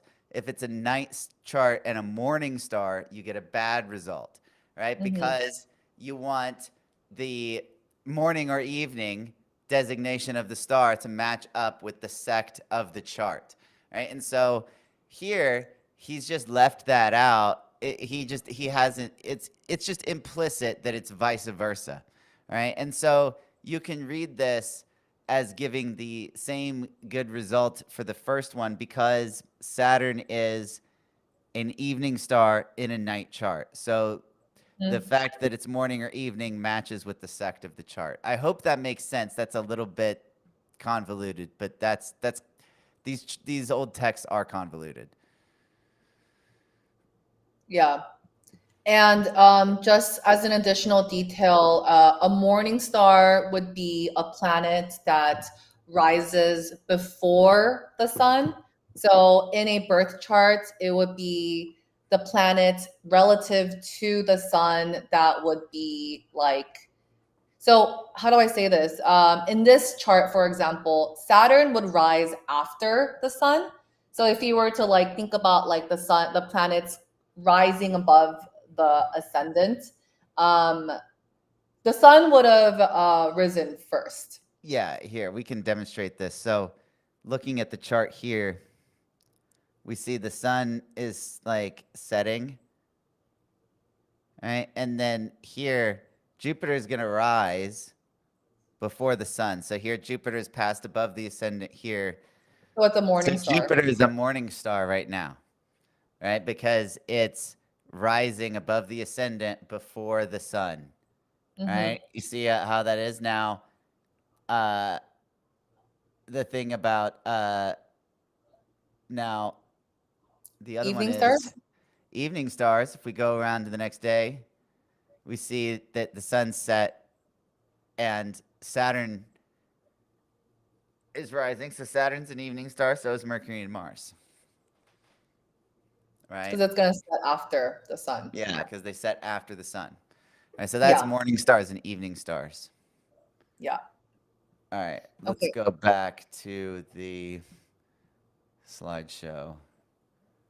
Um, okay. So So we're going to, even though it says morning star and a diurnal activity, we're going to take this as the planet is in a good condition by the by the rising and the Sect. sect. Yeah. Yes. So we're the vice versa to morning star and diurnal activity. I mean diurnal nativity would be evening star nocturnal nativity. So this would be night chart. The planet is an evening star, which in this case it is. Saturn is an evening star as it sets after the sun. and the sun is below the horizon, so it's a night chart. So Now, another thing to take note of is that it says when it will be good and decrease the greatest assets when they have crossed the threshold of old age. All right, mhm. see that here, written here, when they have crossed the threshold of old age. So back then, old age happened a lot quicker. And when you see Quite a this, lot. yeah, when you see this in Firmicus Maternus's work, you can interpret this old age as being after the first Saturn return. And we will note that Mom Donnie had his first Saturn return is in 2020. And then in 2021, right after that, that's the first time he gets an elected position. So before Mom Donnie's Saturn return, he was just kind of messing around. He was making some like really corny rap videos and That's managing. right. Yeah, super cringe, that stuff. Wasting Yeah, his parents' money, yeah, maybe. yeah, wasting his parents' money with like cringe rap videos, um, and doing election campaign management, right? But then after his Saturn return, things get serious, and all of a sudden, boom, he's an elected official for the New York State Assembly, right? So Mhm. we can see that this technique applies to his chart because it's working, right? The Saturn starts to become good right when Firmicus says it would, right? So, you know, yeah. Now, let's see. Let's go forward one more. Okay. Yeah, Saturn and Mars in Okay, a this square. is Saturn and Mars in square. Yeah. So, um, when planets are aspecting each other, whether it's by a square, a sextile, an opposition, not minus opposition. We're not going to consider this for what I'm about to say. So it's squares, sextiles, trines. The planet that is on the right of that of a planet will be considered to be in the superior position. So in this case, in this chart, Saturn and Mars are in a square, and Mars is in the superior position. I know I said right, so that this might be a little bit confusing, but generally what it means is that it's the planet that will that rises Yeah. Yeah. first. Okay, so That is the planet in the superior position. yes. So basically, what Hope is saying here is that it looks confusing because Um, all right, so let me get the highlighter. So basically, we look at Saturn and we look at Mars, and you're saying, okay, Mars has the right side. How does that work? Mars is to the left of Saturn here. But the thing is what Firmicus is talking about is he's talking about zodiacal order, and which planet the being to the right means that it comes first in zodiacal order. So Scorpio comes before Aquarius in zodiacal order. So that means Mars is to the right and has the superior position. So just remember that it doesn't necessarily mean literally look at the chart and see which planet is to the right or to the left. It means to refer to the order of the signs and that the right side is the earlier side, right? So Scorpio comes before Aquarius. Therefore, Scorpio is to the right of Aquarius. Yeah. And this is important because um, the which planet is in that superior position will affect how this aspect plays out in a person's life. And so you'll see here in this screenshot that there are two paragraphs. One is for when Saturn is in the superior position, and then the other is for when Mars is in the superior position, because there are two different, it is going to play out differently. So um, it says here that Mars being made superior and possessing the right side, the person will have yet an effective eagerness, always brings these people to all actions with prosperous effort, with every disaster of the prior malice being calmed down. So what he's saying here is that the person with this aspect will have this eagerness, this excitement, this hunger, right, to get things, to bring about things. And that drive will be effective in bringing about the desired outcomes. And it ends with prosperous effort, which means that the effort that's put in will result in the way that that person would want it to happen. And with every disaster of the prior malice being calmed down, so generally there's in the prior there's usually a bad delineation that comes with this. So generally I think what he's saying is like it'll calm down if Mars is in the superior position. So, but nevertheless, even the paternal assets are dispersed due to this conjunction. So another indication that uh, the parents' assets are come to Yeah, he's just become burning depleted, through his family's money. or Yeah, he's that. just like profligate spender. And they are shaken by a persistent series of harms. So this is meaning Mamdani. They are shaken by a persistent series of harms, and the wickedness of men of the household always inflicts the malign wound of infamy upon them. So, couple things here. I know this sounds really dramatic. Firmicus was a lawyer, so his prose is quite dramatic. Um, so on the other hand here, it says that the men in the family are going to inflict some sort of infamy upon this native, which is Mamdani here. And this actually has come to pass already. So Mamdani's father, his name is Mahmoud Mamdani, and he is an academic and a professor at Columbia University and has positions in a university in Uganda. And he has been tied up in a few different like academic scandals. One, namely, with a Ugandan academic who is also an LGBTQ plus advocate by the name of let me grab it here. It is, oh wow. Of course, when I want to read it, find it. Stella Nyanzi, I The think. Stella N Nyanzi, is N that what I wrote? Y yeah, Nyanzi. Okay. Okay, yeah.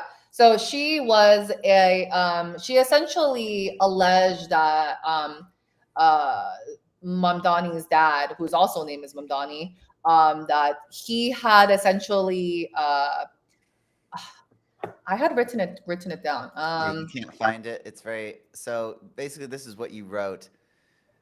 Mahmoud served as directory of the Makumir Institute at the uh, Makumire University in Uganda.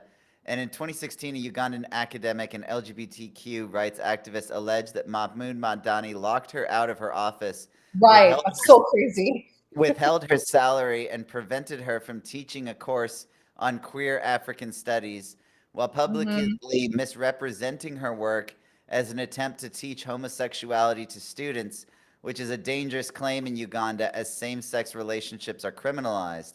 In Yep. protest, she stripped naked, taped her mouth shut, chained herself to the university gates, drawing global media attention and sparking discussions. She claimed this led to a broader campaign of intimidation against her, including detention without trial, frozen bank accounts, a travel ban, and forced psychiatric evaluation. Yeah. So So that's not the most woke thing to do, I don't think. no, it's not. So I don't know. Is this Mom Donnie really what he says he is? That's the big question, right? I Well, so the mean, conservatives, the right, quote unquote, right, uh, has leverage with his dad.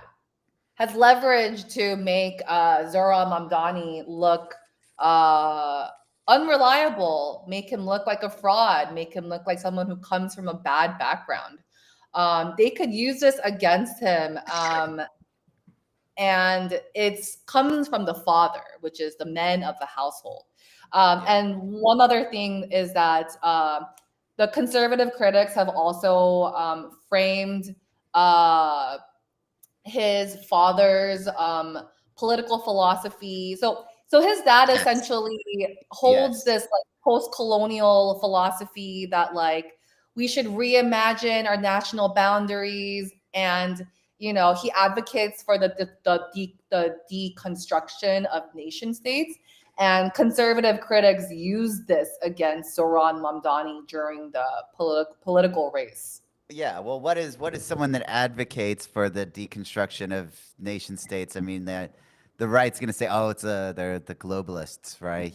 They want one world order, new world order, that kind Right. of thing, right? And so basically, they'll use his father's radical philosophy as like a proof that okay, this guy is a globalist. Mhm. This guy wants one world government. He wants America to give up its power to some kind of like global Comintern board meet committee with China and Russia, right? So that's what the right is going to say about him, right? Yeah. Now, whether or not Yeah. that's true remains to be seen, but that's how this is going to be used against him. Um, yeah. Yep. And it also says here that they are shaken by a persistent series of harms. So we could take this as he could become a target. I mean, he probably is already a target, right, for his opponents. And it doesn't seem like his tenure as mayor is going to be smooth. There is testimony that he is going to have to be dealing with persistent backlash, persistent issues that come up. And the reason why I'm like really highlighting this is because this is a 0 degree aspect. It's almost an exact aspect between Mars and Saturn here. And Mars and Saturn are both sandy, and they're both very angular, super Okay. angular. So this passage here we really want to pay attention to, because this is kind of the star of his charts, according to Firmicus. Yeah. Yeah. Okay, let's move on to the next one. Okay, Yeah. so we've heard about the negative side of his chart. Mom Donnie does also have good things going for him in his There's chart. great things going for him.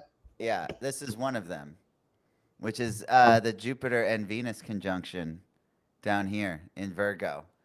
It says that with these are side by side in the same sign, it gives the greatest charm of beauty, respectable social interaction, the trappings of honor, and the greatest protections of resources are conferred upon them by the most powerful women. Now, it is interesting that uh, a lot of his support does come from women, I think. All right. I mean, he's at least gotten several. I don't know if I mean, I would just I don't know assume the given the fact demographics that he's a of, Democrat, of but I it. really don't know, and I Yeah. shouldn't speak on that. I should not speculate, but Yeah. who knows? We can X that. This is a live stream, so we can't cut that out, but everyone can just We can look it up and see. But yeah, we can look it up. If someone knows, please drop in the chat. That'd be good to see. But yeah, this is someone with the greatest charm of beauty, someone who is respectable, social interaction of morals. So pay attention. This doesn't mean that he has good morals. It just means that in his social interaction, he is respectable and understands okay, so how he did. to. He did. He won 84% of young women voters in New York City. Oh, that's a lot. Okay. So Yeah, yeah, yeah. What about older women? Is there like I don't know. oh, okay. Uh, I don't have the full breakdown. I was just looking on Google. Yeah, he is Uh, like he's conventionally attractive. I mean, it makes sense. Right. So the women are just gonna vote for the hot guy. That's what you're saying. Hope. No, that's not what I'm saying. Don't hate, please don't hate me. Just Okay. All right. So a here we've bad got joke. um. All right. So I've got But yeah, yeah. so there's We can look at also the demographics if we want, but we don't have to. yeah. So yeah, let's move on. So trappings of honor and the greatest protections of resources are conferred upon them by the most powerful woman. So we can kind of assume here that there are powerful women that are supporting him, that are backing him behind the scenes. And we will also see in the next slide that it seems to be just women in general. So yeah. Yeah. So um. Also, by the way, he's in a Jupiter Venus Dasha, right? Yes. So Yes. so you can kind of like see this as this is happening now, Yeah. right? He Yeah. is his charm of beauty is he's profiting from it now. He is receiving protection and resources from the most powerful woman now. Yeah. Yes, because it's the Jupiter Venus Dasha, and that's activating this Jupiter Venus conjunction. And it says, Rosetta Stone says, did Hellenic astrologers use the exaltation slash rulership scheme? I wonder if Jupiter Venus can be viewed differently here, since both by scheme are in detriment and in fall, respectively. And the answer is yes. It appears that they did use the exaltation slash rulership scheme, but um, I don't.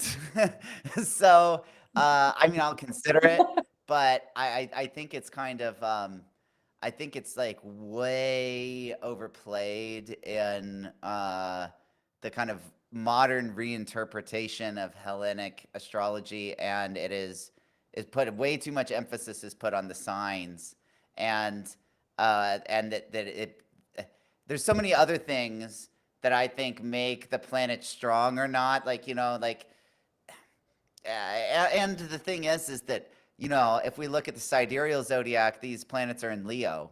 All right. So, like, um, Well, the other thing is that with it, like I don't like I do think that the sign that it's in and its dignity and its exaltation and its debilitation, whatever, all that, I think it is a consideration to take in terms of determining the condition of a planet. But I don't think that, having a planet in fall is going to take make it over the bad. rest of the delineation. I think it's just a consideration to take. But you'll see here that that Venus is actually 46 degrees away from the sun. So it's really far away from the sun, which is a really, really good thing. Yes. Once it's Yes. past 40 degrees, it's at maximum elongation, which gives it a lot of power. Alex, you can speak more to that. Yes, yes, and we also have Venus here as like a so yes, Venus when it's more than 40 degrees away from the sun, it gets a big boost to how strong it is. Also, Hmm. Venus gets a boost here because it's a morning star rising. Right, so Ptolemy says that if a star is a morning star, you want it to be rising, right? Headed So by the towards ascendant. towards the ascendant, towards the midheaven. If it's an Hmm. evening star, you want it to be falling, right, away from the midheaven, towards the descendant, towards the IC, right? And so, if you have that, then that's considered another boost that gives it good power, right? So, you know, um, Venus. I like Venus in Virgo. It Venus in Virgo tends to make one good with numbers and accounting. It gives them good taste, makes them stylish, right? The Venus in Virgo is very artistic, very performative, right? Venus in Virgo is very good. I mean, the fact that I feel like the fact that he is a singer and a rapper has to do with this Venus in a Mercury sign, a strong Venus in a Mercury sign. you know, because Venus, the combination of Venus and Mercury is music, right? And so having a strong Venus in the second house, which is the house of the voice, and having it in a Mercury sign, I feel like that actually probably gives him his vocal music ability, right? And Yeah. so, the thing is that if you just look at, all right, it's Venus is in Virgo, that means it's in detriment, that means it's bad, then you're going to lose sight of all of the nuance of what the sign archetypes actually mean. Because the whole thing about the exaltation and dignity scheme is it's a teaching tool to help you understand how to mix the archetypes together, right? And the Venus archetype and the Mercurial archetype um, blend when Venus is in a Mercury sign. All right. Now, does that mean that this is bad for Venus? It's like, well, maybe if Venus is very afflicted, it's bad for Venus. But if Venus is otherwise in good condition, then it's just going to kind of change how Venus is expressed a little bit. Right. It's going, um, so I feel like exaltation and, all of that is something that you should apply at the end of your analysis rather than the beginning, right? It's something that should be a finishing consideration rather than a primary starting point, in my view at least. And just like for any like K drama fans that are out there, if anyone knows Pyeonwoo, he is the main. He's the leading actor in a lot of dramas. He has a Venus Jupiter conjunction in Virgo as well, and he is like probably one of the most like uh leading actors in Korea right now, and I probably like one of the top 5 heartthrobs in Korea. And yeah, he's got this conjunction in Virgo, so there you go. Sun's in Scorpio, so that maximum elongation's there too. So someone says Ardasha is the same as Fardar. They are basically um, the Vedic equivalent of Fadar. Um, Fadar, some people say that Fardar is actually like a degraded form of Mahadasha that made it over to the Arabic world, right? But that's a controversial opinion, and I am going to remain silent as to whether or not that's true. But there are there are similarities in these schemes, but I prefer to use the Mahadashas over the Fadaria. Hmm. And by the way, Rosetta Stone, I hope that it didn't sound like we were like ganging up on you or anything, and we really aren't. It's just a big topic on X. It's a big Yeah, yeah, it's so a I think that's why we both felt the need to kind of go at length, yeah, yeah, explain this. it's a soapbox of mine, Yeah, constantly about the yeah. So exaltation. yeah, but thank you for asking that question. Yeah, yeah. Yeah. Thank you for giving me an opportunity to rant. Yeah. Um, So it's what that was essentially. yeah, yeah, yeah. Okay, Okay, next moving slide. on. Yeah. All right. Okay, all right, yeah. So this is one thing. All right, so should I explain this? All right, so there's this passage in the thesis where he talks about the moon going from one planet to another, right? The translation of light from one planet to another. Now, the way this is typically interpreted is by looking at the last aspect of the moon and the next aspect of the moon, right? Um, However, I think that you can read this through declination aspects as well, right? Which is parallel and contra-parallel. So just It's in like, Astroseek if anyone's wondering, the declination. yeah, the declination, you can find it in AstroSeek, but basically like declination. So if I can give yeah, here. Let's just look at this. So uh, this diagram here. So this is the declination. So if you see a star here, it's how far north or south in the sky relative to the sun that the star appears, right? And so the stars, just as they go through the zodiac signs, they also go north and south in the sky, right? And so that's what declination is. And I have found that this passage, these passages of Firmicus Maternus can be read through declination aspects as well. This is actually at Yotir Astrology is the one that turned me on to reading it like this, and I've found that it works even better than reading it the quote unquote traditional way. So if we look at declination, his moon is smack dab in the middle of Venus and Jupiter.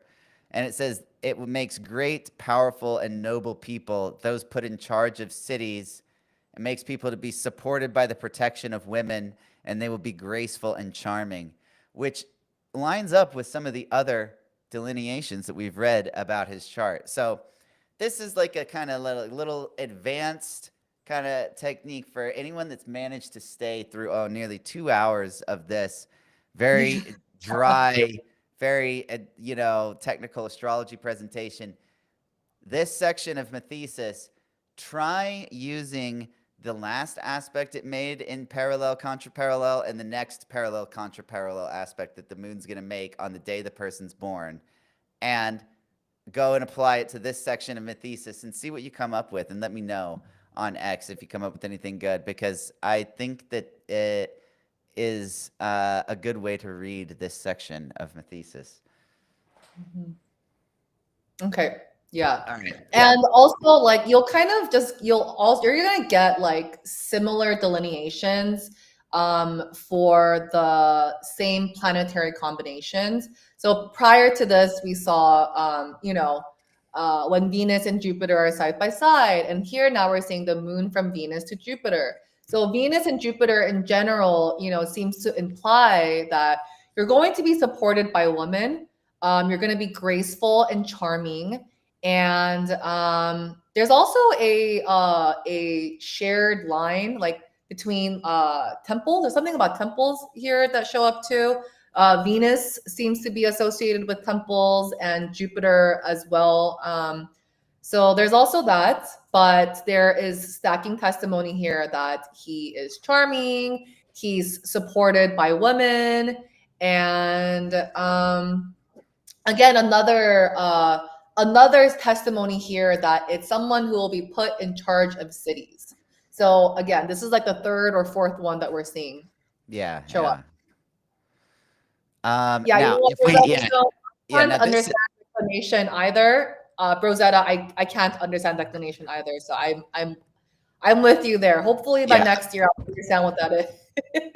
Once I finally find a way of explaining it to Hope that makes sense, I'll let all you guys know, do a presentation on it. That's actually a good idea. Yeah. But it's, I don't know, there's charts I could pull up to make declination easier to understand. Maybe if we have time at the end, we can go back to that if anyone's interested. But if we read the chart, if we read this section of Mathesis the quote unquote traditional way, right? So not using declination, then this is the result we get. We get the moon towards the sun. And it says, if the moon would be born to the sun and she be conjoined with him by a portional ring in whatever figure, it will make those subject to danger, miserable, dejected, and knocked down by poor resources and the humble dejection of their associations in all of life. On the other hand, it makes spastics and those who have incurred bad health through constant defects. It makes others be frail. It decrees for others the troubles of delirium, and for others it often decrees insanity. So this would perhaps be speaking to perhaps Mom Donnie's mental stability is not the best. Maybe not the best. So he might crack under the pressure. And he's probably going to be under a shit ton of pressure in the coming years. Yeah. People are not going to be happy with him. Pumpkin Spice says, it worries me that this will be an argument to repeal the 19th Amendment. Yeah, those people are crazy. I don't know. Why don't we just repeal all the amendments, right? And just start over. All of it? Yeah. Yeah, that seems like a good idea as any that's being put forward these days. Jesus Christ. It's like no one has any good ideas. Like everyone's idea is just like, hey, how about we try and make things way worse than they are? It's like, you know how a miracle it is that this like whole society is like, keeps running. How about we try and fuck that up, right? That seems to be what everyone wants to do nowadays. Yeah. Uh, Yeah. so all right, let's see. Are there any more? Are we at the end? I think we're at the end We of at this the end. show. Oh, I missed one of the lunacy ones. I had one more. It was insanity. Oh yeah, it says there was another one that said it makes unsound lunatics if Mars being so established, the hour marker were found in a house of Mars, or if the place of fortune were found in a place or house of Mars, which there's a lot of fortunes in Aries. So it would mean so there was another delineation there that makes unsound lunatics. So a second testimony to this delineation that he may go insane one day. Yeah. So, but yeah, but as Alex, you put it aptly, it really like if you think about it like practically, it just means that it's someone with mental instability. So yeah, that's it. That's our quick but also long delineation of It's like Mamdani's an chart. hour long. Yeah. That was long. Yeah, that was actually really long. We thought we kept that really quickly today. Now I wish we had more time to prep it. But yeah, I think we did good. Um, yeah. You're never gonna have the time you want. You always got to make do with what you've got. What do you yeah. think, Hope? Should we open the phone lines You know quickly? what? I would be down. I just want to go use the restroom real Yeah, quick. yeah. I want to use the restroom too. So here's what I'm gonna Okay. do, guys. We're gonna like go on break for like 5 to 10 minutes. I'm gonna post the link to join the call on Twitter. Right. And then when we get back, we'll see if anyone's joined, and we'll just basically treat this as open phones, open lines. Yeah. We can talk about whatever you guys want. So here, let me do that. Let me get the link, and I'll post it to Twitter and in the chat. And then we're gonna mute ourselves, and when we come back, we'll take your calls. Okay? All right. Yeah. Yeah, yeah. So And then it's gonna be a phone yeah, line. So if you yes, want to call in, yeah. So I won't ask any have question. yeah, it won't be a literal phone. It will be a link that I'm gonna post, um, where you can Yeah. join on your web browser. So I'm gonna post. Let me post that to Twitter right now. Uh,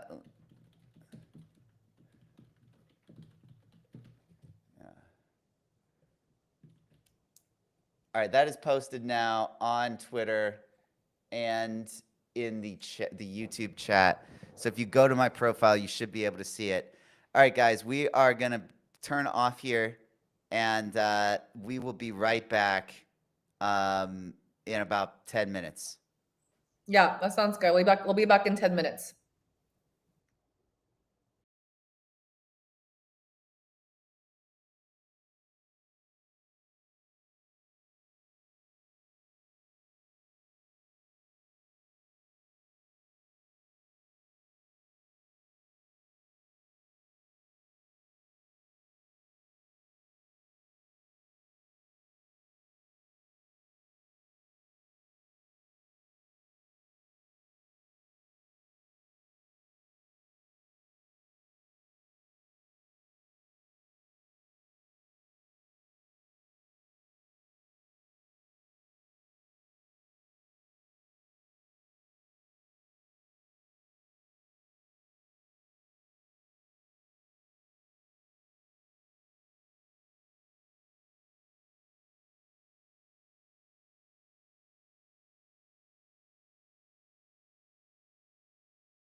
guys.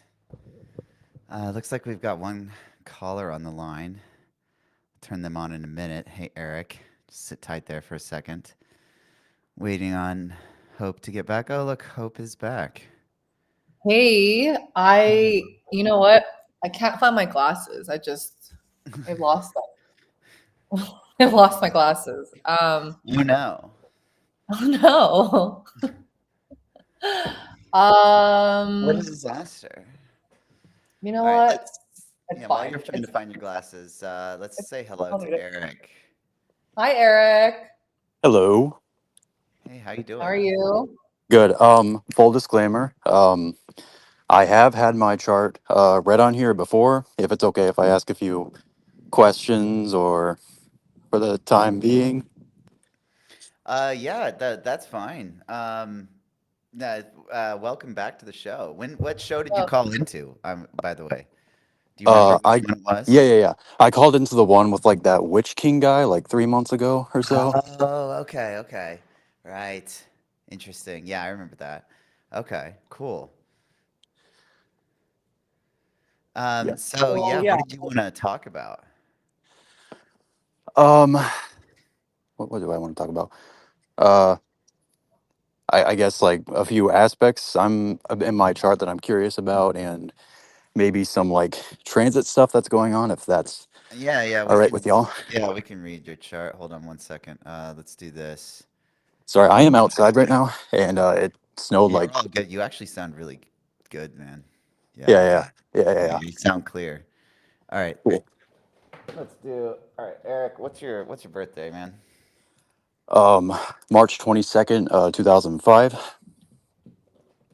March 22nd, 2005. Yep. Mm-hmm. Okay. 8:13 a.m. Okay. And the location? Grand Rapids, Michigan. I remember this. I remember this now. This chart. Oh Yeah, yeah, yeah. You're the one with the burning Sandy Venus in the 12th house. Yeah, yeah. Burning Sandy Venus. That's so epic. yeah, Just yep. like Venus screaming through the void. Okay. All right. So, oh, look, your moon is conjunct mine. Our moons are basically the same part of the zodiac. Leo Leo moon. His moon. Is that Yeah, Mars, yeah, my moon. yeah. Sorry. no, that's Ah, cute. That's okay. Yeah. All right. So, what were you curious about? You said there's a few aspects in your chart you wanted to ask about. yeah. So mainly, what I've been curious about is my Jupiter, Ketu, Jupiter South Node, whatever you want to call it, square Saturn, which is apparently really, really strong in my chart. So I've read. Hmm. Yeah, it's conjunct the IC. Interesting. So, Jupiter Ketu, um, Jupiter Ketu is a lot better than Jupiter Rahu, right? So, um, Jupiter Rahu is said to be a bad karma with teachers, right? And that you'll be kind of led astray by like false gurus and things like this. Now, Ketu conjunct Jupiter typically gives good teachers, but it can make those teachers kind of short-lived, right? And they can go as easily as they've come, it's kind of like once you've learned what you need to know from the teacher, then they leave. Like they show up to teach you and then go, and you don't really get to keep a relationship with them. Yeah, that's true. Sadly. Um, I'm more so curious if like, Saturn, which is like just exiting retrograde as I was born, it's stationary.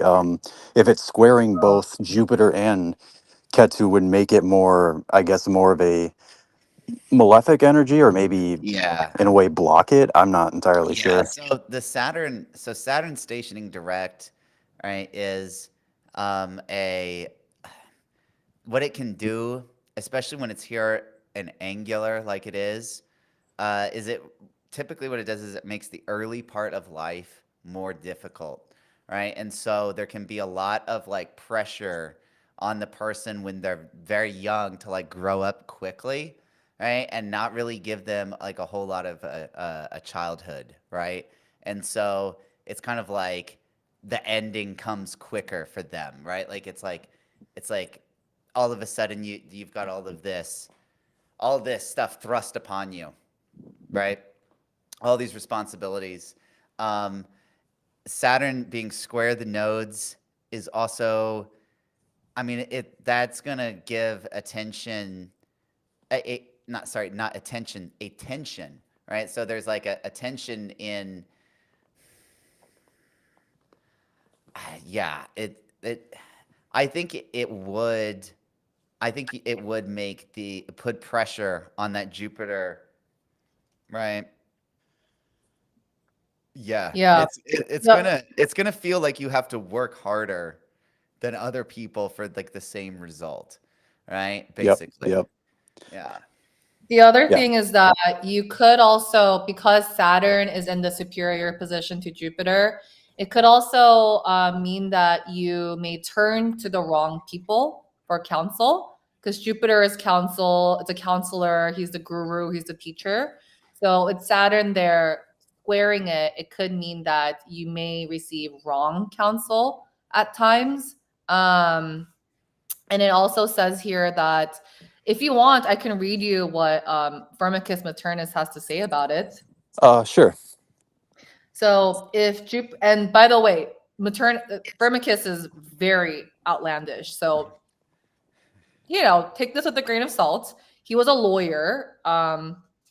So if Jupiter and Saturn were conjoined by a square ring, and if the superior Saturn would possess the upper portion of the right square, while Jupiter would seem to be made inferior in the left square, they decree dangers to life and diminish the substance of the patrimony, and they turn all of their counsels to what is wrong, hinder actions, throw their minds into confusion with various dissensions in the soul, attack fathers with various kinds of calamity, and even squander the paternal assets by means of various damages.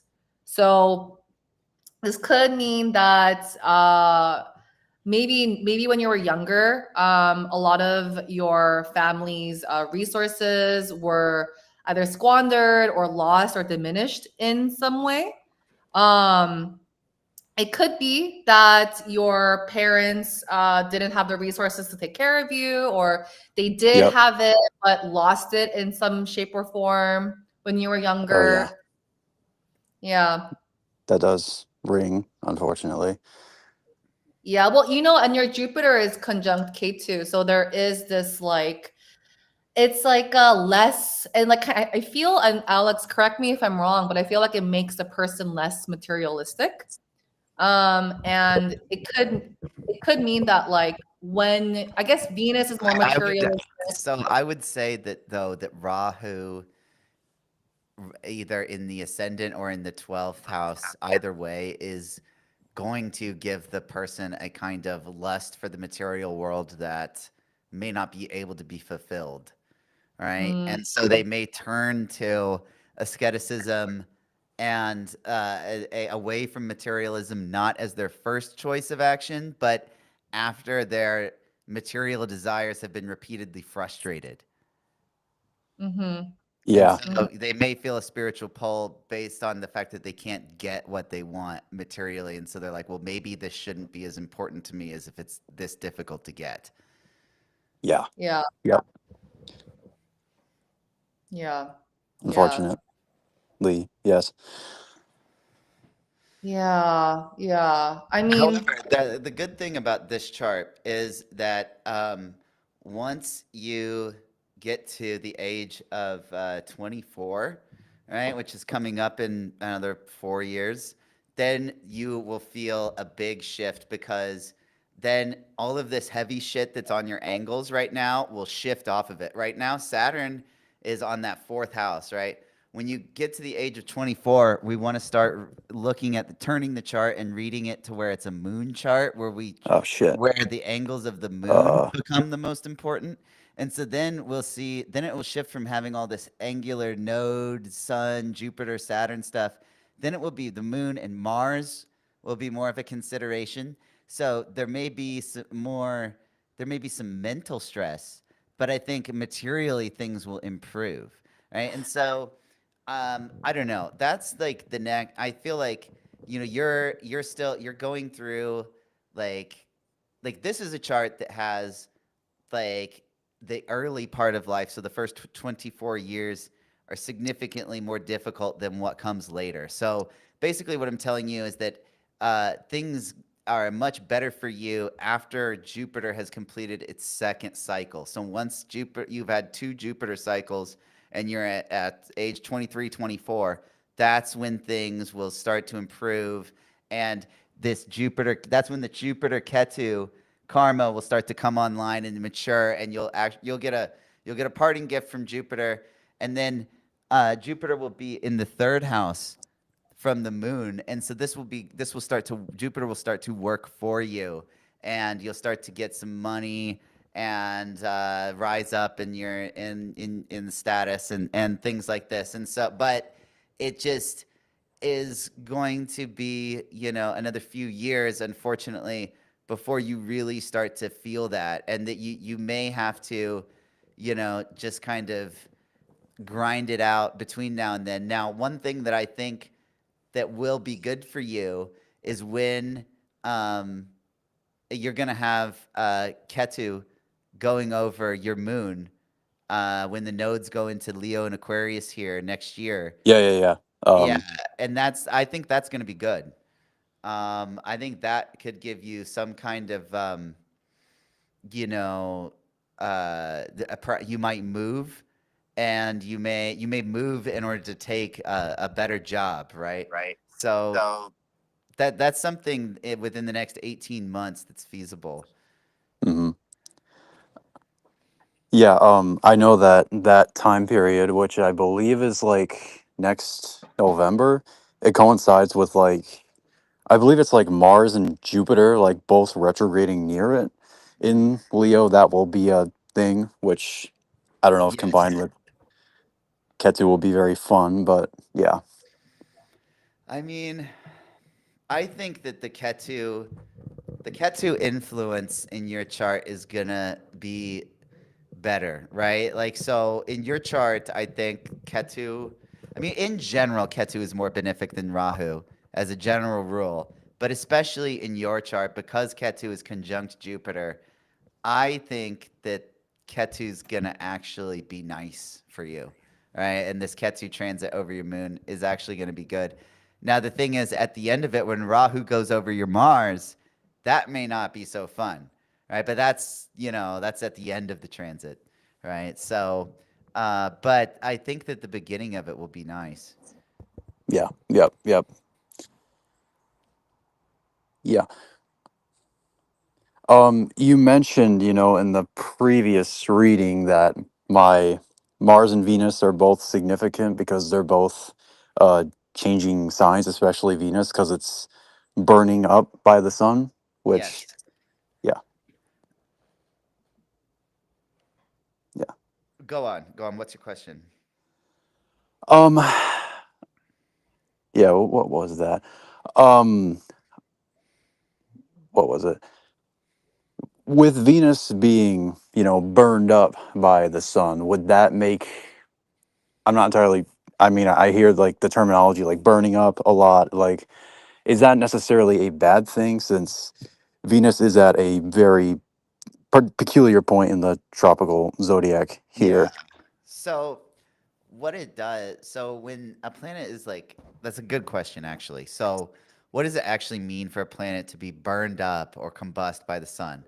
Well, so what it does is the attributes and qualities and energy of that planet is kind of absorbed into the sun, right? And so the planet really ceases to have like a kind of like will or mind of its own and starts to support the sun, right? And so typically with someone with Venus conjunct the sun, those Venus qualities of grace and charm and attractiveness and pleasure and all of that kind of get subsumed into their persona, right? And it makes them attractive and pleasing and charming and delightful to be around. Now, the thing is, with your chart, Venus is in the 12th house and it's changing signs. And so this is going to, I think, despite the fact that you are likable, you're going to feel like you're not.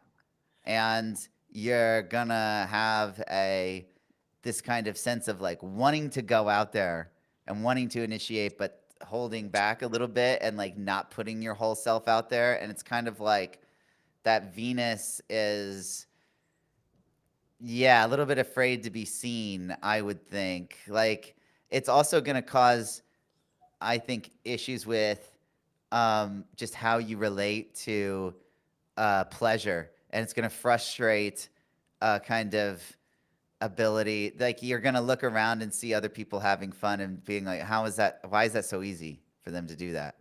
Right? I don't, does any of that resonate? Very, very much so. And, to tie it back with the Jupiter, South Node Jupiter Ketu conjunction, um, I'm not sure if you would count this, but, in this chart in the tropical zodiac, Venus and Jupiter here are, I think, and technically in mutual reception since Jupiter rules Pisces Mhm. and Venus rules Libra. So that would be like more of a back and forth energy, perhaps. Well, yeah, I think that I mean, yeah, there is a mutual reception happening between Venus and Jupiter in your chart. And I honestly personally consider mutual reception to be one of the best conditions in a chart when two planets are in that with each other. I think that it helps to bring about the significations that those planets signify in your chart. Um, with that being said, I do think that that is another form of like support for your Venus, that it is in mutual reception with with your Jupiter. Um, and I also want to double down on the feeling like being a lot more likable and charming than you really feel like you are. Um, I feel like I'm kind of getting the sense that like, and you may have and you may know this or you may not know this, but I'm kind of getting the sense that there are people who like you, and yet I have a sense that you have more secret admirers than you might know. With Venus being in the 12th house, being in mutual Yes, reception yes, that with is a very Jupiter. common thing for the 12th house Yeah, placements is they've being, always got someone that's like obsessed with them from afar. They've got yeah. stalkers, right? I don't know. Especially with One of Venus and Sandy, it makes it like Venus is gonna represent like I don't know what your what your whether you are like women, men, or both or whatever in between. Both. Um, okay, so I feel like the people who like you are going to be very obsessive. They're going to be a little unstable because Venus is going to represent that person for you, right? It's going to Yeah. be like the romantic interest. And It may the not be people you want either. It can yeah, be. Like there was they a get girl both. I used to work with at the office, and she had Sun and Venus and Jupiter and Mercury all in the 12th house. You have three of those. It's not Jupiter. And she had. We worked with prisoners a lot as we were criminal defense attorneys, and she would get prisoners that would get crushes on her and stuff like this, and there was also people in the office that had she was just like, I don't know. It was always like, and she wasn't aware of a lot of it. Like people were just like, gossiping about her, and I don't know. She was really pretty, but like doesn't not really aware of the fact of how pretty she is, one of those types. And so, the thing is that if you become aware of this, especially early on, you can harness this for your benefit, right? Because really, the thing about the 12th house is it's hidden, right? It's hidden from view, right? That's what it said. And so, if you discover the power of the 12th house and unlock it, the earlier in life you do that, the better, right? And if you can, peer within yourself and find your hidden talents and see how other people see you, right? Actually, objectively, not the warped perspective that you currently have about like, with the low, the you're I don't know. Basically, I'm saying that if 12th house placements can stop selling themselves short, there's really no limit to their potential. You see a lot of, very successful and famous people with 12th house stelliums. So Mm-hmm. having a lot of planets in the 12th and 6th axis is not bad. It's not bad at all. In fact, having Ketu in the 6th is very good. You see this a lot with like, very, very upstanding moral people, like monks I've seen with Ketu in the 6th, Rahu in the 12th. Um, it's Ketu in the 6th house is good. And so, especially as you get older, right? So basically, you know, you may feel like, it's a struggle right now.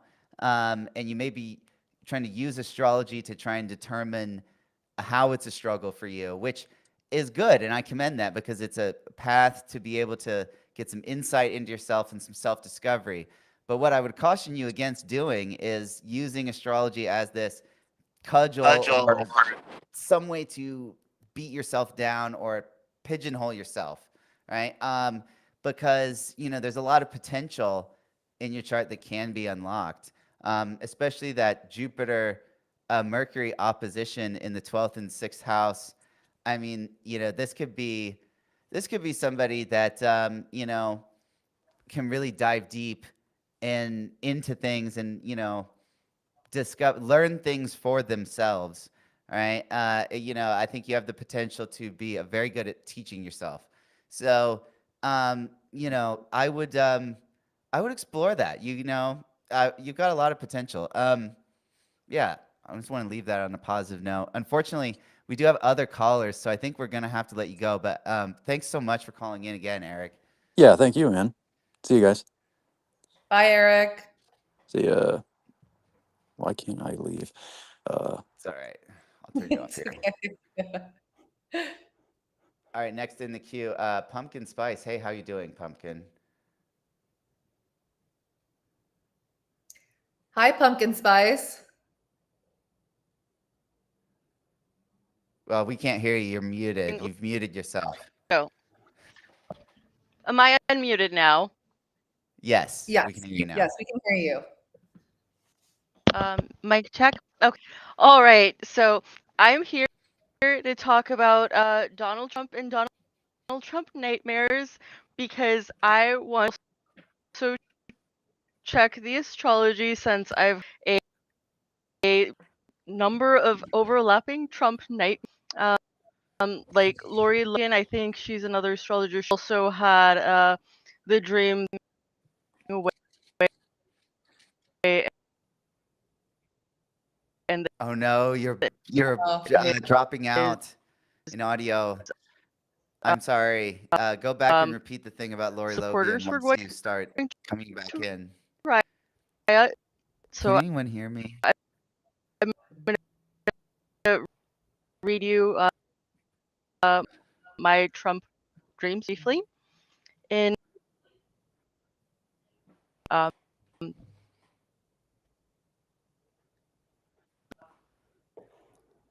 Hope, can you hear her? no, she's like All frozen right. Yeah, she's and frozen. robotic. Here, I'm sorry, we're gonna have to kick you out. You're gonna have to rejoin, Pumpkin. Yeah, Pumpkin Spice. Yeah, try Please, rejoining. please rejoin. Yeah, try rejoining. Hello, Fred. Back again. Hey, Fred. Oh, We look, can't hear Fred either. she set her phone down and walked away.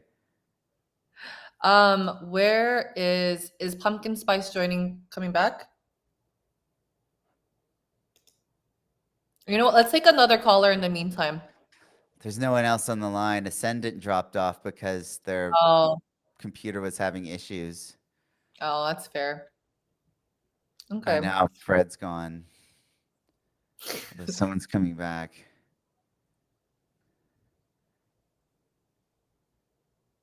God damn it.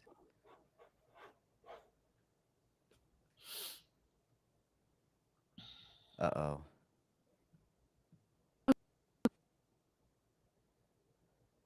You want to give Oh, it like 5 more he's like, minutes and then oh, there we go. Hey. Hey, pumpkin spice. She's frozen. she is frozen. Oh.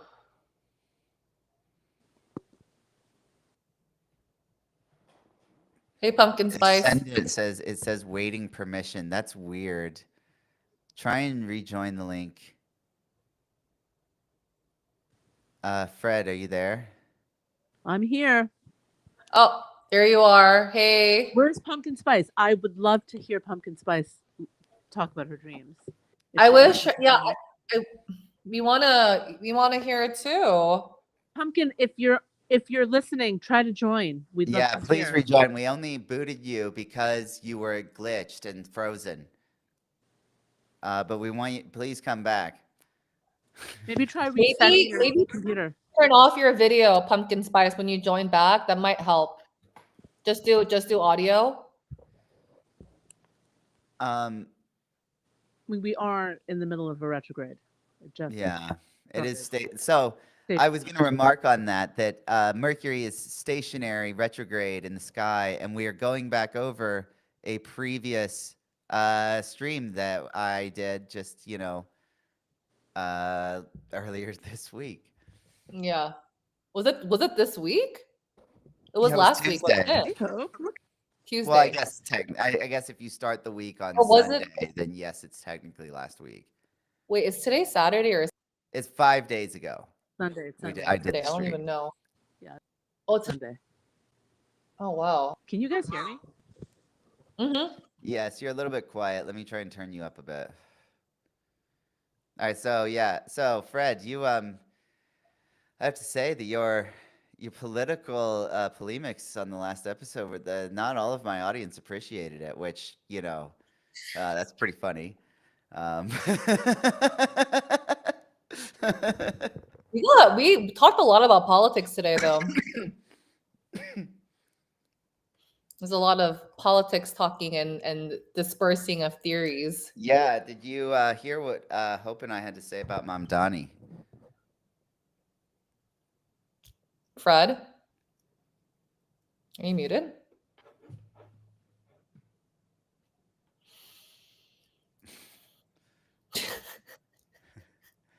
Oh, look, Pumpkin Spice is back. Oh, good. Hey, pumpkin spice. Hey, do you want to turn off your video? I think that might help. Oh no, she froze immediately. Hey, turn off your video. I think that'll help.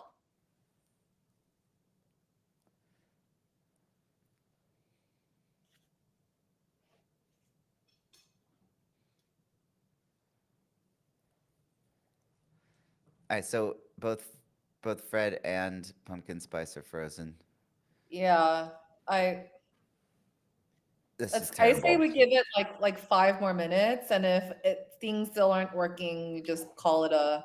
I'm gonna light some sage right here. Sage the computer, see if that works. Sage the computer. Why do you have Sage by your computer? Just in case of like interference, technical difficulties, in case the computer needs saged. You don't sage your computer regularly. You kidding me? I was there, like very sage around your computer. How much has changed since I've left? I'm just fucking around. But you have Sage. Oh, Fred's thing is moving. Yeah, Fred's thing is moving. Hello, Fred. We can't hear anything you're saying. Oh wait, Pumpkin Spice is back. Sort of. This is like a nightmare. Like it's like we're in a fun house with the mirrors and everyone's like melting. Oh, there we go. She turned off her video. It is. Mercury's in retrograde. I dropped my video. It finally let me reset. I think it is because Mercury is in retrograde that this is happening. I've had a bunch of different issues with technology at work as well, like not being able to set leads. And on top of this, a lot of people have been missing their insurance. Yay, Trump! So Oh my goodness. I'm Yeah. still muted. Yeah. So it's I been don't what We I've don't know. been know. I don't doing know. all day, telling No one people. knows what's going on with Fred. She's a mysterious entity. Um, Not even a person. she Oh, may be a yes. demon that I conjured. She might be a demon that I have summoned to this realm. Hence why she is a communist, right? Demons are communists, right? Not all Fred communists is are a demons, but all communist. demons are communists, right? She is a communist girl. Mandami fan. But we were is she still there? Sorry, I didn't mean to offend you, Fred. So we were talking about Donald Trump and Donald nightmares, and the first nightmare that I had was right before Elon Musk had the space, and it was Donald Trump was passing away, and his followers were going by it. There was just like the ad on the TV. Trump is in the hospital, and he's likely away from unknown reasons, and he was an autopsy had not yet been passed, and they were gonna riot, and that was the first Trump dream that I had, and it was like probably when Saturn was in Pisces, like a while back ago. Right. Uh-huh. The last time it was there. And around Are the we doing? time that it was like around 16 or something like that. Okay. And when was it? And so what about the next Hold on stream? 1 second. Fred, Okay, your okay, phone is doing that clicking thing again. So can you okay. mute yourself until you're going to talk? Thing again. This is to Fred, right? Not to you, Pumpkin Spice. You're good. All right, good. Okay, She's I doing think it. Fred All right, did it. cool. Yeah. All right, continue, please, Okay, Pumpkin Spice. I know sometimes people forget to. Oh no. No, she's dropping out. Was You didn't let even me get to the see. second Oh, dream. okay. I know it's the trees and the nightmares about Donald Trump. Okay. So next one is titled Donald's Red Balloon, and it took place second dream. I am dating my crazy ex who have not dated or talked to since 2019, and I've even been life. Then after a date, I go home to an apartment, but it's like a different apartment. Right? I go to sleep, and then I wake up, and Donald Trump, but it is not for the year 2024. It is for the year 2028. And I have no recollection of voting. And outside of my apartment, there's a giant billboard that says Donald that says Trump 2028, and it has Donald Trump floating on a giant red balloon, like a vintage cartoon style. And that is the nightmare I had about Trump winning the 2028 election. And Alex says that that might indeed. How did you see this? Election is on November 28th. Did you already check the date of the election chart, or what did you do? Well, No, I don't think any of that happened. so it's really kind of Alex, have you just checked? I mean, I have looked at Trump's activations out that far, yes, and I've I I've looked at like basically kind of what happens after, like some of the mundane astrology that happens in 2029 and 2030 and 2031 just looks really bad. And so I feel like if there is going to be, you know, if things are going to get really bad, then that's when. And it's like, it's also when I think Trump may die. And so it's like, if I think of like what could be the worst case scenario involving Trump dying, well, that would be Trump making this unprecedented move to break this term limit rule, right? And then once he's like usurped this authority that's not rightfully his, he immediately dies, leaving a power vacuum, which his sycophantic, followers have to then fill, which creates an inevitable backlash and an uprising against the regime, right? Which is what it would be at this point, a regime and not just an administration. And so, that's kind of my thinking.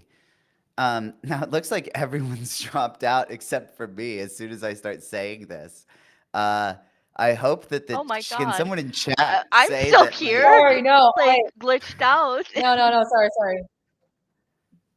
I'm a Taurus, and my just arrived. And I just don't want anyone to steal my food, so I went out and I grabbed it. Good point. So it's the food is secure. Alex's theory is insane. Pumpkin Spice is having premonitions of Trump winning the election in 2028. Everything is good. No, I don't want him to win. I don't want him to win. I don't want him to win. Yeah. I don't know what's worse, me dating that ex and or Trump winning a third term. or Trump winning again. I don't know which one is. That sounds so. Yeah. And Donald Trump had bought this pumpkin patch by selling pumpkin juice, and it was going to be Trump pumpkin juice scarecrow that had a pumpkin head to wear off the crows, and that was the last Trump dream that I had then. So you cut out a little bit during that. We didn't catch all of that. No, At least I didn't. no. Okay. So in the dream, the last Trump dream that I had, Trump had bought this pumpkin farm, and he was gonna start selling, and it was gonna be Trump pumpkin juice, and put a scarecrow outside of the farm that had a pumpkin. Everything that I like. Oh. I mean, he's even cool. Right. Maybe you are feeling invaded by Trump. Maybe your subconscious is feeling invaded by Trump.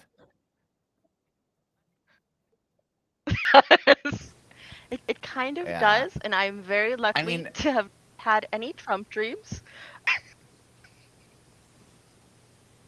I mean, another possible scenario that could happen with, similar to your dreams is that, Trump runs again in 2028, but instead doesn't win, actually, but he claims that the election is stolen because he always claims the election is stolen when he doesn't win, right? And then dies before he can actually carry out his challenge to the election, right? At which point his voters, the MAGA, revolt, and there's some big domestic, Civil War.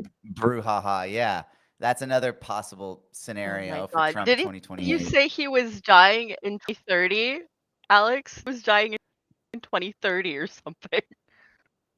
I think I said that the beginning of 2029, that it could be anywhere from January 2029 until like mid 2031. I believe that's what I said on the stream on Venice Beach, but I could be sure by pulling up his dashas, and I could just do that right now. Let me just pull up his chart and see. Should, and you should let me know if he's dying of a fecal impact. Oh, I don't. Yeah, I'm not sure. Can you see Melania saying, "Here, Donald, his burger"? Okay, so. No. Yeah.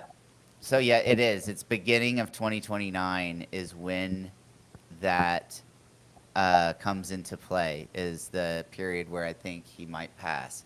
And so if he loses the 2028 election, launches some bid to contest it, but then dies before he's able to see through the court case or whatever it is that he does, then there would be a bunch of people being like, Trump's a martyr. They killed him.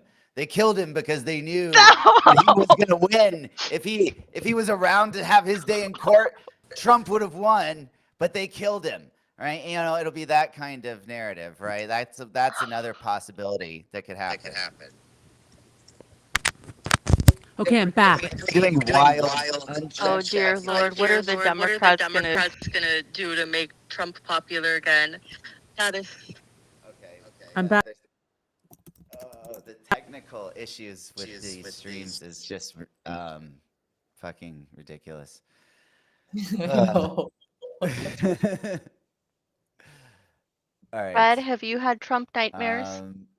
Trump nightmares?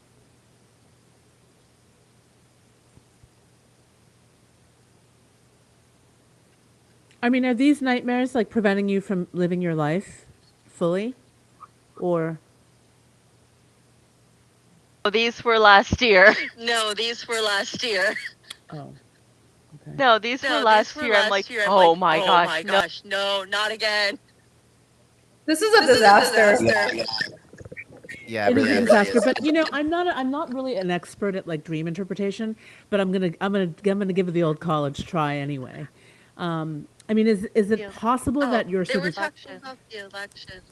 are you projecting some of your anxiety, and onto sort of Trump, or the sort of anxiety of like the people in your community or in your immediate like family?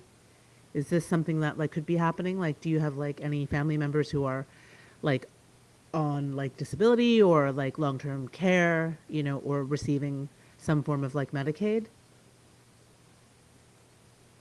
All right, now mute yourself, Fred, since you're not talking. I did talk. Can you hear me? I'm just saying, as soon as you stop talking, you should mute yourself because there's an echo. There we go. Yeah. Thanks, Fred.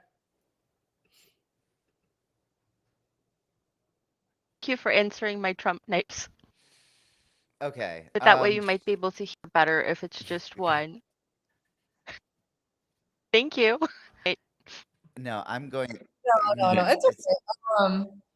I think So here's what we're going to do. I think there's. Stay with us. Fred, we're gonna have to. The echo is just terrible. I'm sorry. We're gonna have to not. Yeah, you got to join some other way. So please, yeah, I'm gonna have to remove you because the echo is it's making it unlistenable. We're losing people. All right. So here we've got the Ascendant. Hi, Ascendant. How are Hi, you? Ascendant. Oh wait, her mic isn't working, nor her camera. So she's gonna ask her question in the chat. Oh wait, is Pumpkin Spice left? Oh my gosh. Oh wait, we didn't even get to say bye to Pumpkin Spice. Yeah, why did you leave, Pumpkin Spice? We want you to stay here. Come back.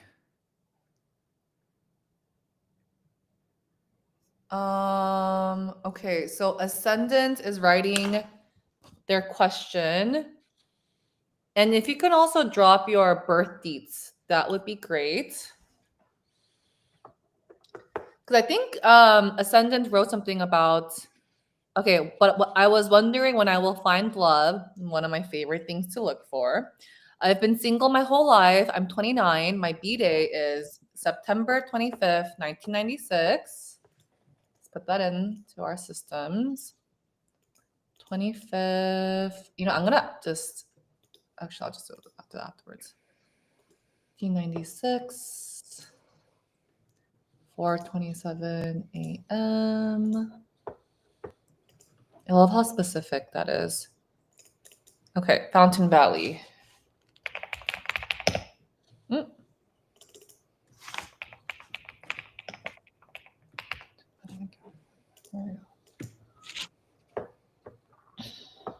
me add into my database.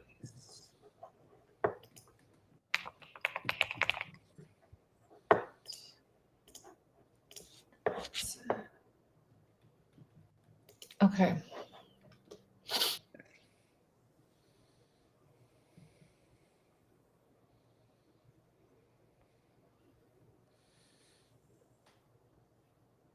Well, you have a seventh house moon, which is a verse to malefics, which is good. But Saturn is second from the moon, which I don't think is great. Actually, hold on. I think that Do you might disagree with actually that be good. statement? It might be good, actually. Yeah? Okay. I'm checking something.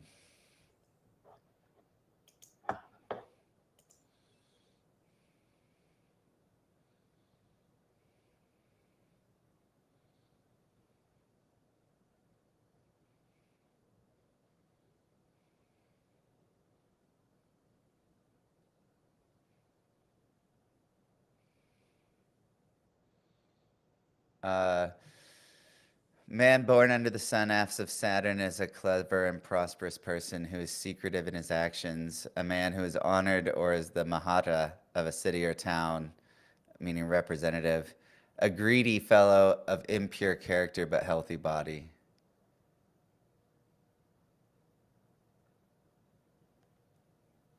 So that's Saturn's second from the moon. Mm-hmm. Is that from a Vedic text? Yeah.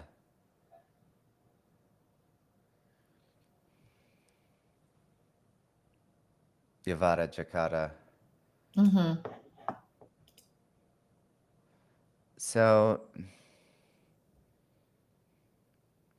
okay, you have Venus conjunct Mars in the 12th. Rahu conjunct the Sun in the 2nd. Ketu conjunct Saturn in the 8th, Moon in the 7th. So,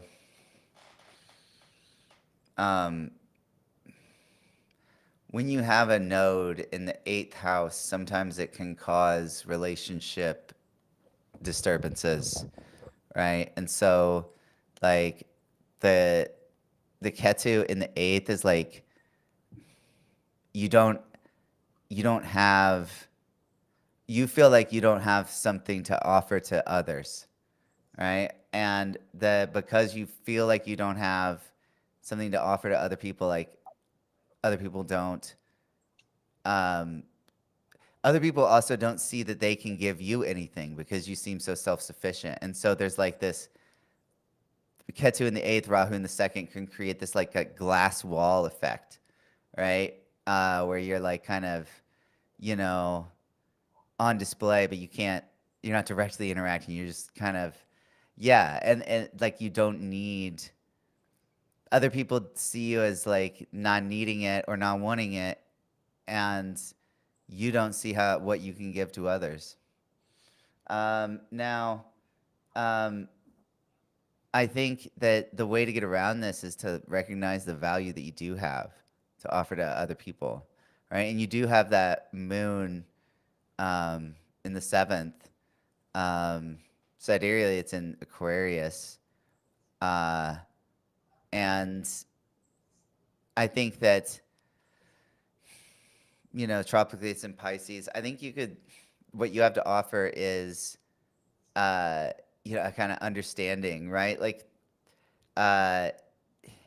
you can understand how people think, right? And so you can figure out what it is that you have to offer, right? If you just use your mind. She says, I've asked guys out, but I get rejected, or we date and then they ghost after intimacy.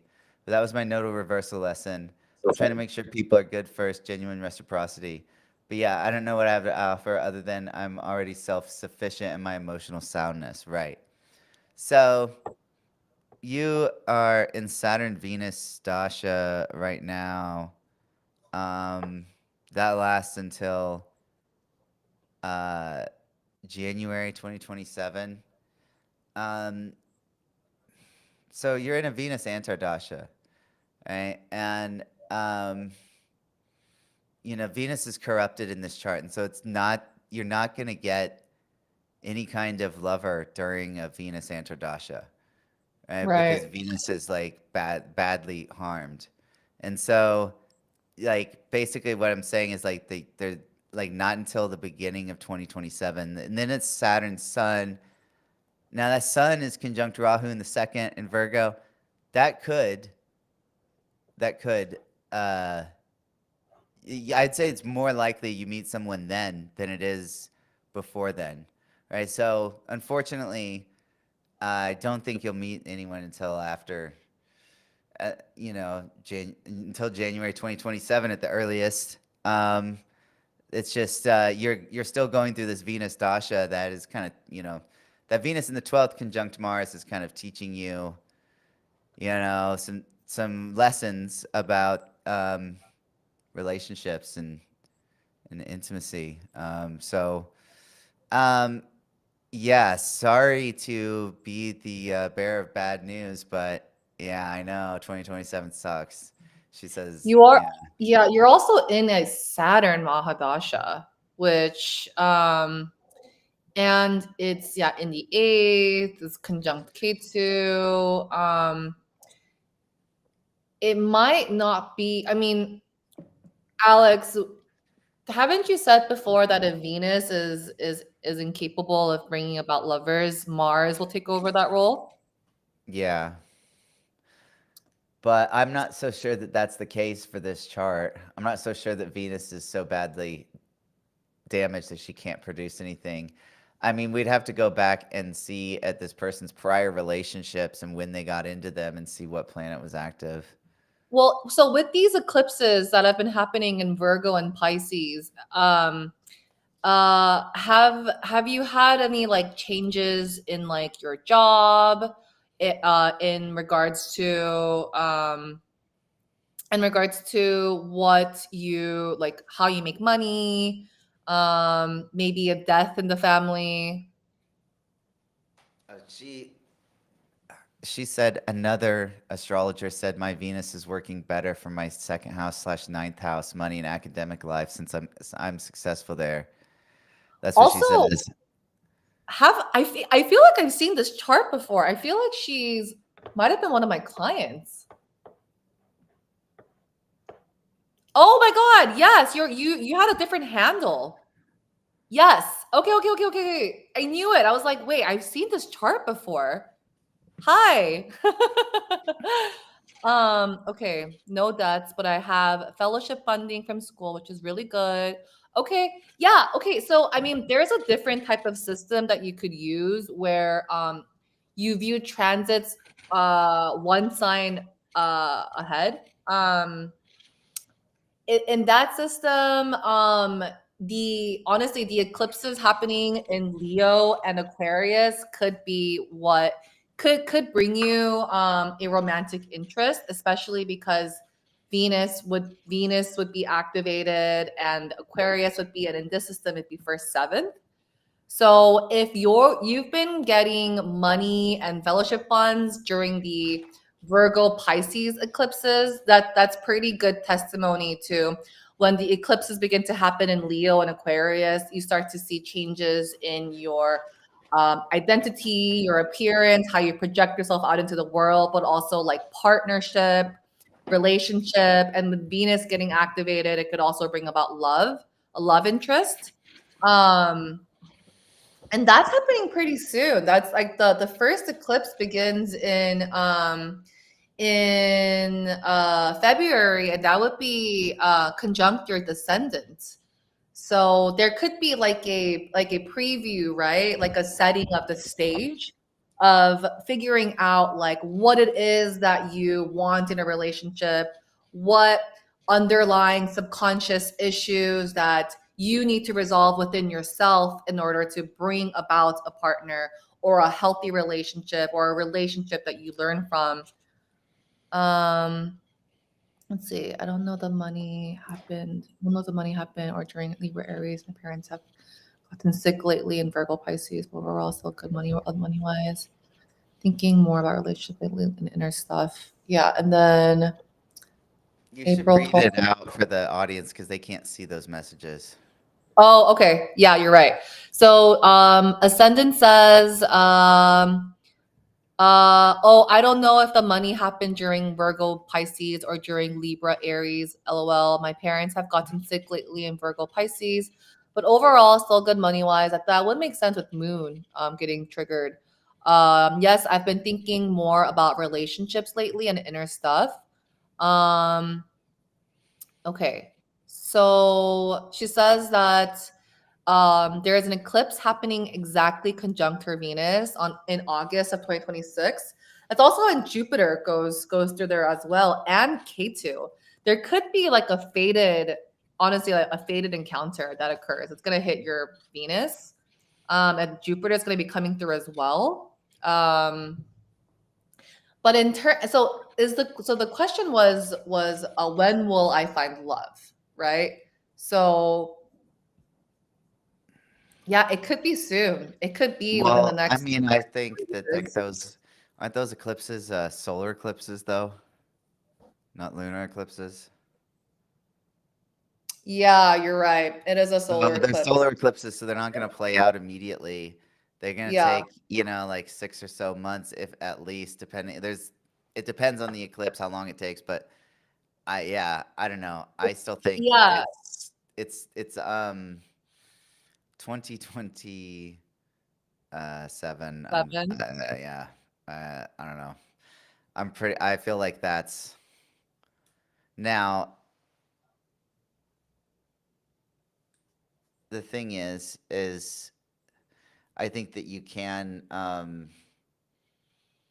there may be things that start in August of 2026 that later develop into a relationship, right? Like, because, um, you know, the Saturn, Venus Saturn and Venus are, hmm,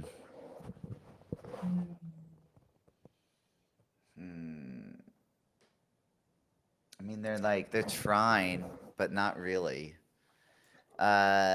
So There's also a Mars retrograde that happens in 2027. And yeah. she says that it's going to conjunct her Venus when it stations direct. Okay. Let me go take a look at Yeah, that. yeah, that could, yeah. Take a look at that. I mean, that definitely feels like natal promise type of event because you have Venus conjunct Mars. So if Mars were to station direct on your Venus, that definitely feels like some sort of promise with that lies within the birth chart, like manifesting itself. Let me see, 2027.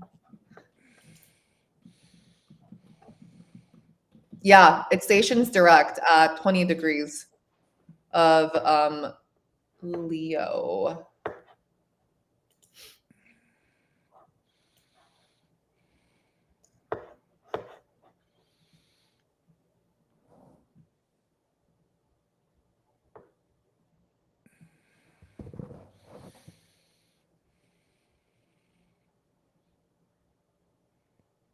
It honestly feels like because it's going to retrograde through your 12th house, and your first actually. But if we use the system where we subtract by 30, subtract by one sign, then it would still be 12th first, but most of retrograde would be in the 12th.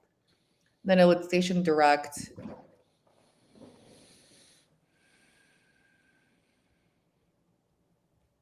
I don't know if it's going to be a good experience, the 2027.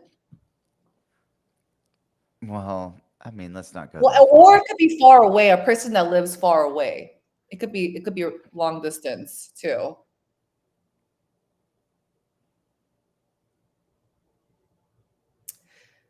Yeah, I mean, K2 is loss. It's letting go of things. It's It's also, yeah, it's also like, um, Ketu also brings gifts, though, like things that are earned. karmas that are due. That it can bring. I mean, Ketu doesn't always just take away, basically. Yeah, that's true. Mm-hmm. I mean, this. All right. Well, the question is if this person has had the start of relationships synchronized to Mars retrogrades in the past, right? Because Yeah. I know it's happened with me and other charts, and so reliably, like multiple times over my life, you've never had a So, relationship before, right? Okay, yeah. right. That's the whole point. Um, hmm. Well, Well, what about you can so also the try to, last time Mars retrograded in this same part of the zodiac would have been in late 2011, early 2012. And so you would have been pretty young back then, right? did you have a crush back then? Someone that you liked, someone that you had big feelings for. Late Can you repeat the year? 2011, early 2012. It would have been the winter of 2011 to 2012. She's asking what year. No, she got it. She's Yeah, typing. She says, I don't think so. nothing rings a bell. Well, um, yeah, I think this Mars retrograde activating your Venus could bring a relationship. My parents were getting separated, so lots of fighting over that. I did have an obsessive crush on someone, but I don't remember exact year during high school. Hmm.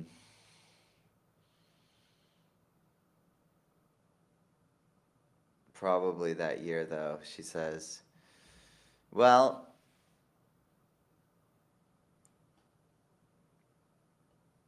I would say this is as good a time as any. It's also during Juno return. Oh, okay. I don't have to ask this. Juno is an Ron. asteroid. It's an asteroid. Demetra George kind of did a lot of the pioneering work with the asteroids and wrote about them. Um, Juno is kind of considered a point that is linked to relationships and contracts and stuff like this, and so it's related to marriage because it's based on like agreements and stuff and serious relationships, and so Juno is seen as one of these points that some modern astrologers use to track love cycles. And so, this would be another indication of some kind of, you know, love thing happening. And like, I don't know, she also has Venus in the seventh during this. She's in a Sun, Saturn, Sun, Dasha, and Saturn and Sun are conjoining in the eighth, while the ruler is in the 12th, stationing on Venus. I mean, I don't know. Maybe this is like Oh, some kind of long distance relationship kind of thing. I'm looking at the progressions too to see if there's anything here. She says, "Whoa, that's poetic. Can it be a foreigner? I meet a lot of people who are international because of school." I would say that yes, um, the Venus placement that you have is one that would be considered um, for a love of foreigners, both because it's in the 12th house and also because it's in the sixth sign relative to the moon, right? So both of those together are indications of being in a kind of relationships with people that are not of the same ethnic or national background as you. Um, it's interesting because in I think in 2028, her secondary progression ascendant switches from Virgo to Libra.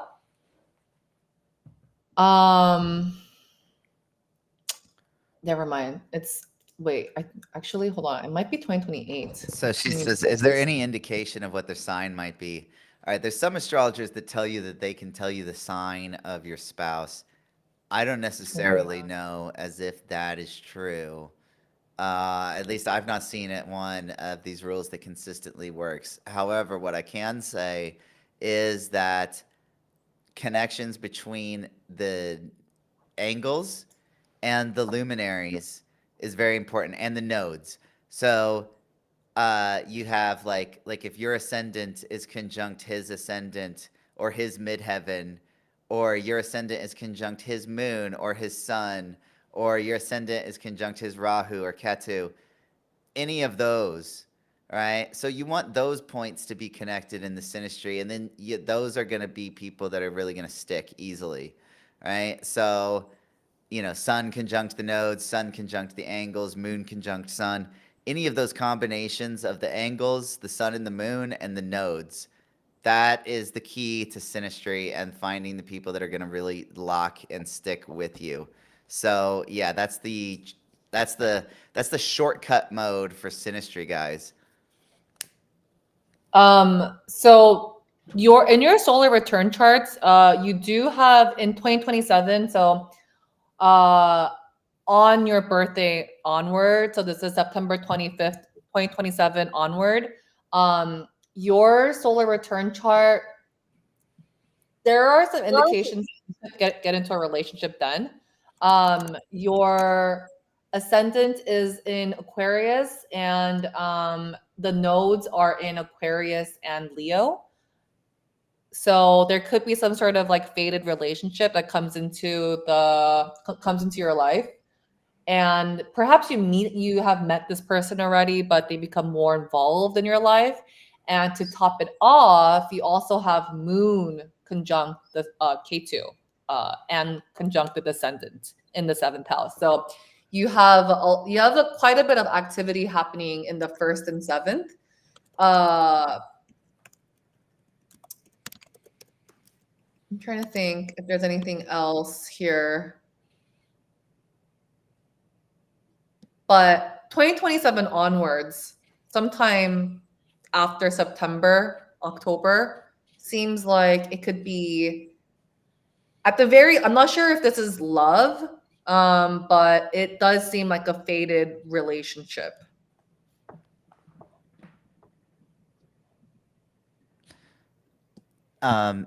I think Fred is back. Fred, can you did you fix your audio? I'm here. Can you hear me? Yeah, we can hear you. And Yeah, there I doesn't think appear to be echo. That's good. You know what it is? It's because I decided to not have ADHD and I just dealt with it on my laptop, which I could have done last time, but I just didn't because I have ADHD. Sorry about that, but I'm back. Now there are no more technical problems moving forward. Where's Pumpkin Spice? Hello? She left. Oh no. And then I'm sorry, I was like had another tab open and like kind of focused on something else. Did I interrupt? Were you guys in the middle of a chart reading? We're reading a okay. chart right now. You know what, guys? I sorry to be abrupt, but No, don't leave. I think I've lost steam, and this Taurus has to go eat. I think I'm gonna go eat my food. Why don't you just go off camera and then eat, and then keep yourself on mute, and then we don't have to see you eating. We can continue to talk. Yeah. No, I'm tired. Okay. No, I'm well, tired. see you later, Hope. Okay, yeah, I'm gonna go, but I'll be watching. Well, maybe you can come back. I only came on to say hello and also to announce that I fixed my technical difficulties. So moving forward, it should be smooth sailing. Right on time as well. Right on time as well. Oh no, Ascendant is left. Uh-oh. Okay. Oh, no. Well, I guess this is just going to be a mother and son. Mother and son. Another mother and son throw down. Okay, bye, Hope. Come back. All right. I'm going to let you guys go. Okay. No, no, come back. Bye. Okay, bye. Bye Bye. bye. Thanks. Okay, put my avatar up, my son. Oh yeah. Can you Now pop you my put avatar in that, there? huh? It's a new day. My technical difficulties have been completely fixed. This is Mhm. incredible. Yeah, yeah. I wish we could have had that done for the first stream. That I would have know. been Pumpkin great. spice, if you're listening, don't. Wait.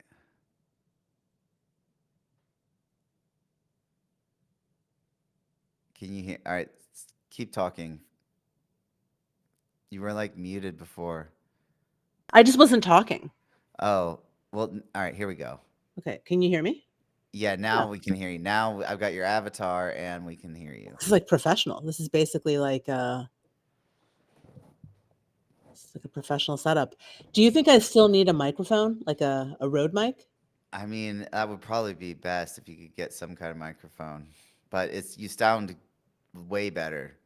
It's So not. much you sound Yeah. better than you've ever sounded on the show. Well, it's because I've always used my phone. And that phone, that phone is jank. It's really janky, you know. I mean, it's a Right. busted phone. It's not going to Right. last through the retrograde for sure. Catch me up. Tell me what you guys were talking about. Like, give me What, you the. didn't watch the show? I watched the last hour of it Mm. because I was watching the voting happening on the Senate floor. Well, I mean, that was the last the hour. Well, the last hour of me and Hope's presentation where we were going over Firmicus Maternus and Madami's chart. No, I didn't catch that because I was watching the Right. Senate like absolutely shit the bed. And so, you know, for those of you who are watching, you're getting your healthcare from the exchange. Sorry about that. Your premiums are about to go up.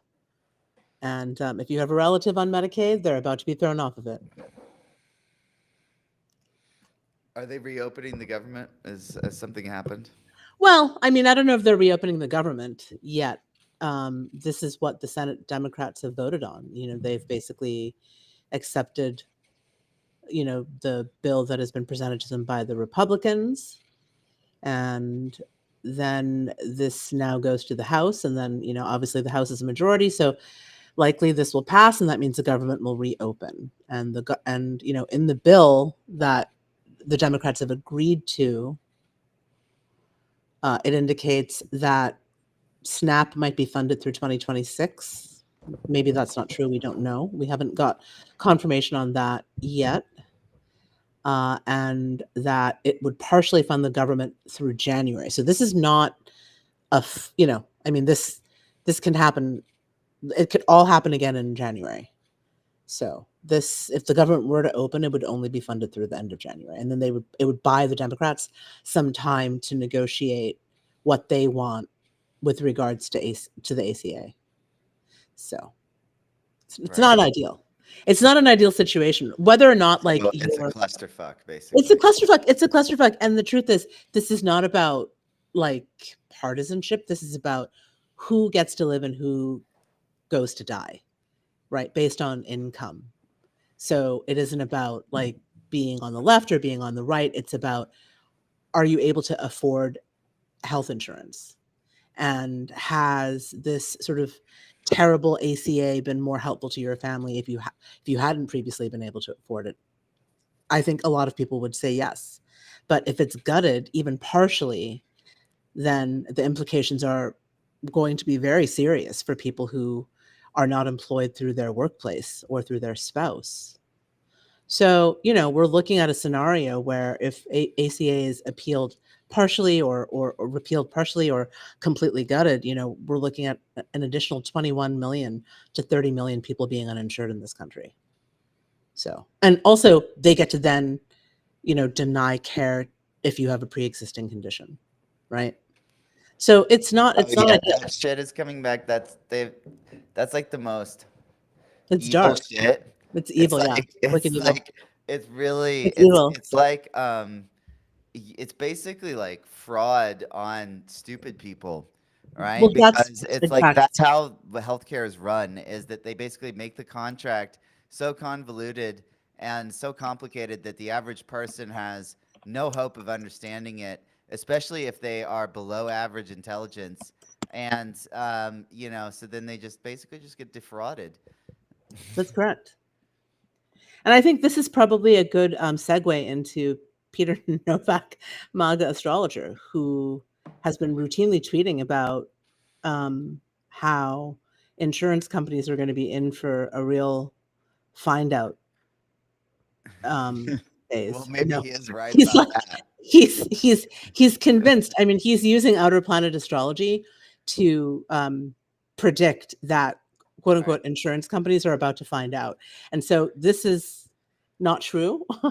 Insurance companies are about to find out that they're going to be making record profits. That is true.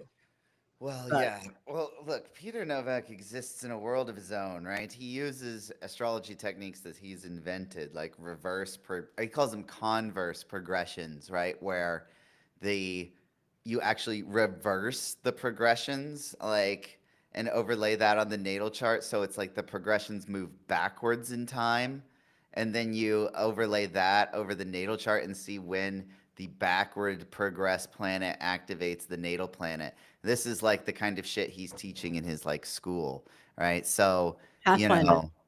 yeah. So, I don't know. It's actually kind of an intriguing theory. I have no idea what would be the basis for it working. I've never played around with it because I would have to build a custom script and deploy it in SolarFire in order to get that to work, and that's too much effort for me to test Peter Novak's theory about converse progressions. If anyone knows that there's like software that will run that, I'm happy to. I would be actually interested to investigate it and see if there's anything to it. I would love to have Peter Novak as a guest on your show. Maybe we could debate one another. I mean, he's never going to come on my show. He's had me blocked since like day one. I mean, I don't understand like why did you get into like Well, a it's public because health no, it was because when I first started going getting popular with the quizzes, he would play my quizzes, right, and liked them. Right. And then he discovered that I was transgender, which I was at the time, not any longer, Right. but I was transgender at the time, and so he just immediately blocked me when he found that out, I think. Right, because he doesn't like transgender people, gay people, brown people, just or anyone if they're not like white and Christian. Because he's also Christian. But more importantly, he really believes that because Pluto, who is a ruler of Scorpio, is now in Aquarius until 2040, from where it will square its own sign in Scorpio, which rules the insurance industry, is an indicator that insurance industries are about to shit the bed because of Trump's generosity. I mean, using modern planets as ruling signs is like, I don't know, what is this, the 19th century? Like, what are we doing? I think it's just extremely weird that he doesn't understand like what's actually happening. Like I don't like, it makes me feel really kind of, I don't know, uncomfortable in my own skin thinking about how how he like actually doesn't understand that this is just like a giant scam, you know? But I think it goes to your What's a point about giant scam at what? Everything? well, everything is a giant scam, but he quote tweeted like Trump's tweet about how he's recommending to Senate Republicans that the hundreds of billions of dollars that are currently being sent to quote unquote money sucking insurance companies in order to save the bad health care provided by Obamacare be sent directly to the people so that they can purchase their own much better health care. I mean, this is just an insane lie. Like there's no world where the government is going to send people, you know, money or vouchers to pay for their health care. I mean, he's just lying. Well, He's look, just I like, mean, also, it is lying, and it's also just like patently stupid because I mean, healthcare is not something that should be distributed using like the marketplace, right? Because the marketplace is like it maximizes like profit, right? And so sometimes maximizing profit is beneficial, right? But with certain things, maximizing profit, what that means is, maximizing human suffering, right? And well, that's like exactly that's what's the going to happen. case with the healthcare. And when you operate the healthcare from a marketplace, that's that's what happens is you end up buying and selling death. Yes. And this is something that both like Democrats and Republicans have absolutely failed at over the last like 50 years, is to like present like a humane healthcare system as policy to the American people. And so now, I mean, I think this is like the final boss like of human suffering for the American people. I mean, they don't know that yet, but you know, soon they will find out. You know, within the next like year or two. And yeah, it's not great. Anyway, if you're listening, we encourage people to not, you know, take the Pathfinder astrology course because Peter Novak is disconnected from reality. Or you could sign up for his course, steal all the materials, and then message it to me. That would be cool. Yeah. Yeah, I mean the other just absolutely insane Peter Novak prediction is that he has somehow decided that Sydney Sweeney is like the vector for like the modern Saturn and Aries like hero, Neptune and Aries hero or heroine, and that she's somehow like the like killer of like the left and of all the wokes, based on, you know, a viral clip of her refusing to answer a question about her somewhat controversial jeans ad where she was accused of peddling, you know, race science. And Right. she, you know, and she didn't, I mean, the moment was like viral Yeah, because I saw the the clip interviewer where asked the the question. interviewer Yeah, was you like, saw the clip. Yeah. would you like to, you know, Would you like to apologize for respond all to these this shit? accusations? Yeah, yeah. Would you like to respond to these accusations that you are a white supremacist? I mean, the line of questioning was terrible. The delivery was terrible. And then, you know, Sydney's response was touted as, you know, by the right as like being this incredibly like smart, like poised response that is now the new norm for not caving to like the woke. And then, you know, on the heels of that, Peter Novak decided to write a tweet about how she's, you know, she's like the vector, she's the avatar. And then her movie opened this weekend to, well, I mean, Some of the worst some of the, yeah, box I mean, office. yeah, 2000 in 2000 screens, she averaged $649 per screen. So, I mean, I think these numbers are pretty dismal. I mean, I think that if you, Alex, decided to ask all of your listeners to buy you a coffee, you'd make more money than Sydney Sweeney. So, I mean, I don't know if this is like as you know I don't know if there's like an influence. You know, I don't know if her interview influenced the disastrous opening weekend for her movie, or if it's just that like people don't want to watch movies about like lesbian boxers who were the victim of like domestic abuse. I don't know. I actually don't know. I mean, I think it's also like could be a sign that, so I feel like people are really kind of struggling right now and no one's Yes. really talking about it because like, so for me in terms of like I'm a attorney, right? And in terms of like people that like can afford to pay, it's way down right now. Yeah. And the people that can't afford to pay have less money than they normally would to be able to pay, right? And so I don't know, just based on my own downturn in business over the past month, I feel like things are getting tight for people. Yeah. Well, I mean, to give like an example of a movie that has done really well is the Paul Thomas Anderson movie One Battle After Another, which has to date made about $80 million from the domestic market and around 200 million globally. So not all movies are doing badly. right? Yeah, I guess that's true. Not all movies are down. Not all movies are down, and then of course Sinners, which was like Ryan Coogler's movie. I think he made something like $500 million. Yeah, but that was like 6 months ago. It was 6 months ago. He made how much did he make? I'm looking here. That movie made 367.9 million in domestic ticket sales, and that's quite high. Yeah, that is pretty high. Yeah, that's very high. But Sydney Sweeney made 1.3 million this weekend, so I think they were anticipating something between 30 to 50 million, and there's no way Wow, that that's 1 gonna million. That's 1.3 crazy. million. 1.3 million. Yeah, and she really, I mean, she Crazy. really went hard on press. You know, she said yes to every outlet. She was really like pounding the pavement for this movie, and it was not ideal for her. And so I'm not sure where Peter Novak is going to land with this one when he decides to jump back on the Sydney Sweeney discourse. But didn't he predict I something? don't know.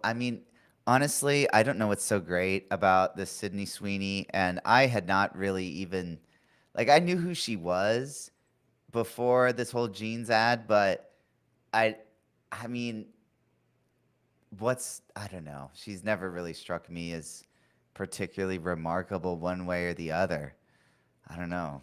I actually think she's actually a pretty good actress, like politics aside. I don't actually even know what her politics are. I'm not sure. I mean, the thing is, like, if you look at the jeans ad, I don't know. I mean, I think she's just a girl who accepted the script and then a pretty like sizable fee from American Eagle.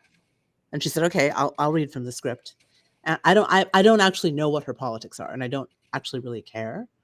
But I think that like this is I mean, I think woke is probably back. I don't know. I think she accepted the fee from You think American Eagle woke too. is back? I think I woke is think back. I think that is I don't perhaps think even woke a ever left. premature I don't because like. I feel like I think if this Epstein business has the potential to really like be like a monumental like truth nuke going off that could kind of it could get rid of some of these ideas that we're talking about like with or make the distinctions between left and right and woke and this reactionary stuff. There could be all of a sudden some common ground between these factions. You know what I mean? I don't know. There could be it could be a different ball game altogether. I don't See, know. I don't know that there are actually factions. I think people are just extremely online, and not all people, because I think the majority of people are actually not extremely online. And if they're online right now, they're online at a fucking food bank. Okay, like that's the kind of online that is happening across the country. The extremely online that is happening across the United States is being online at the food bank, not online on Twitter or X or Substack or Instagram or Blue Sky. It's not a really like accurate sampling at all of like American sentiment, you know? So this is something that I know very well as someone who like, does politics for business and moonlights as an astrologer. I understand this better than most people. And I think, who else understands it? Zohran Mamdani, which is why he won. Zohran Mamdani traversed the city. He met voters. He walked like whole city blocks. This wasn't. I mean, the sort of the chatter following his victory. A lot of pundits have just gotten it really wrong, right? Like they're like, how did he like outperform everybody? He simply went and talked to voters, and he spoke to the affordability crisis that is so pervasive across the country now.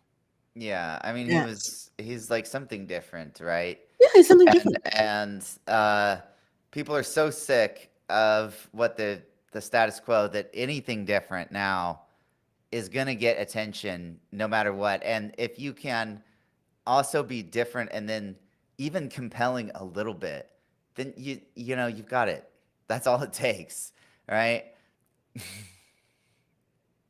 I mean, people are stretched thin in this country. They don't have money, and they are working, demoralizing low wage jobs. A lot of people, tens of millions of people in this country, are working really demoralizing low wage jobs, and they've just had it. And they're not actually online. Like they're not on Twitter. They don't give a shit who Sydney Sweeney is. They don't, you know, they certainly don't know who Peter Novak is. They certainly don't know who we are, right? Yeah.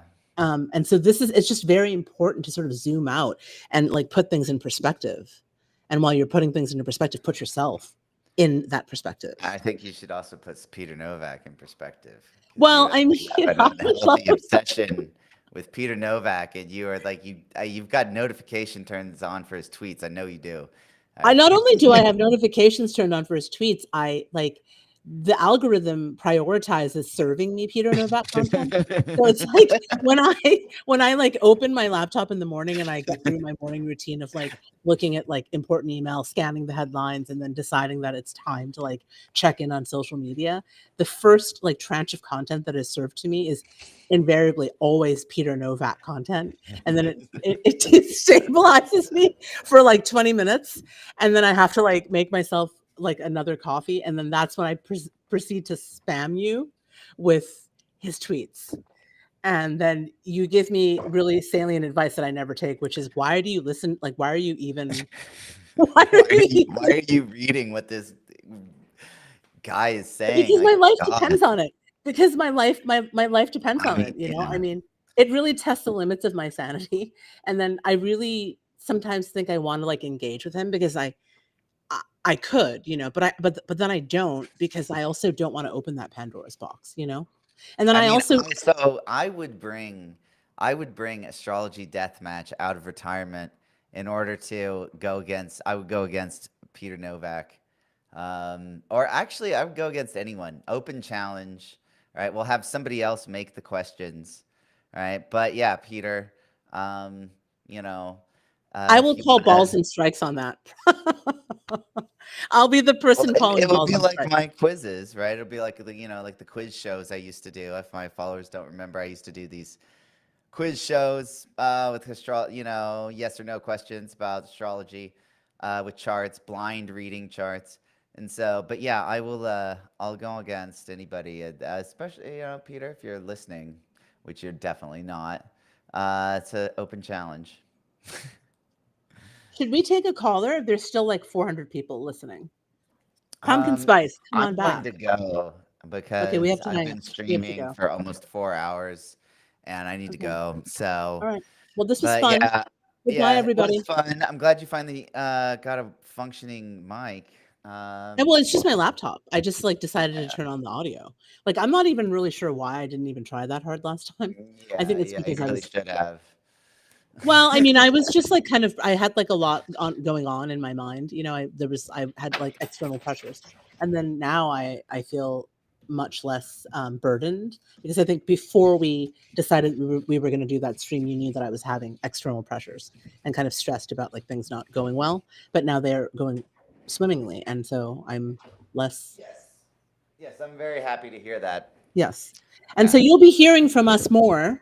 Some confluence of myself and Alex and Hope and other friends of the show. And Mm-hmm. we'll be talking about um, just anything and everything, right? Yeah. What's Sounds what's on good. what's on deck for us? What do you think? What Well, would you like to talk about, Alex? Vaping? no, I mean, I don't really like vaping that much. I have a vape, but I've had this same Juul pod for like 3 weeks. I don't really hit it that much. Um, uh, we're going to have a episode of Occult Chat sometime the week of the 17th. Great. I haven't set the date with it yet, but that's going to be me and Witch King Cooper and Occult Hours from Twitter. Okay. We're going to just be, talking about magic. I mean, Occult Hours she is a full-time witchcraft practitioner. People hire her to do magic. Like this is her whole job. And she also has recently started doing Reiki, stuff like that. She's also really fun to hang out with, and I've met up with her several times in LA when I've been there, and I think it would be a fun conversation. We'd talk about weird magic story time. That'll be fun. And in terms of that's as far as I've got planned out. I've only planned out a week in advance. I need to start planning out, booking things out further, but I'm gonna try to do streams like once a week going forward. So yeah, you should be seeing me on the timeline more. Great. Well, all right, guys, it's been fun. We will see you soon, or I'll see you soon. Now that my audio is fixed, I'll be a regular guest. Okay. On these shows. Bye, guys. Bye-bye. Bye.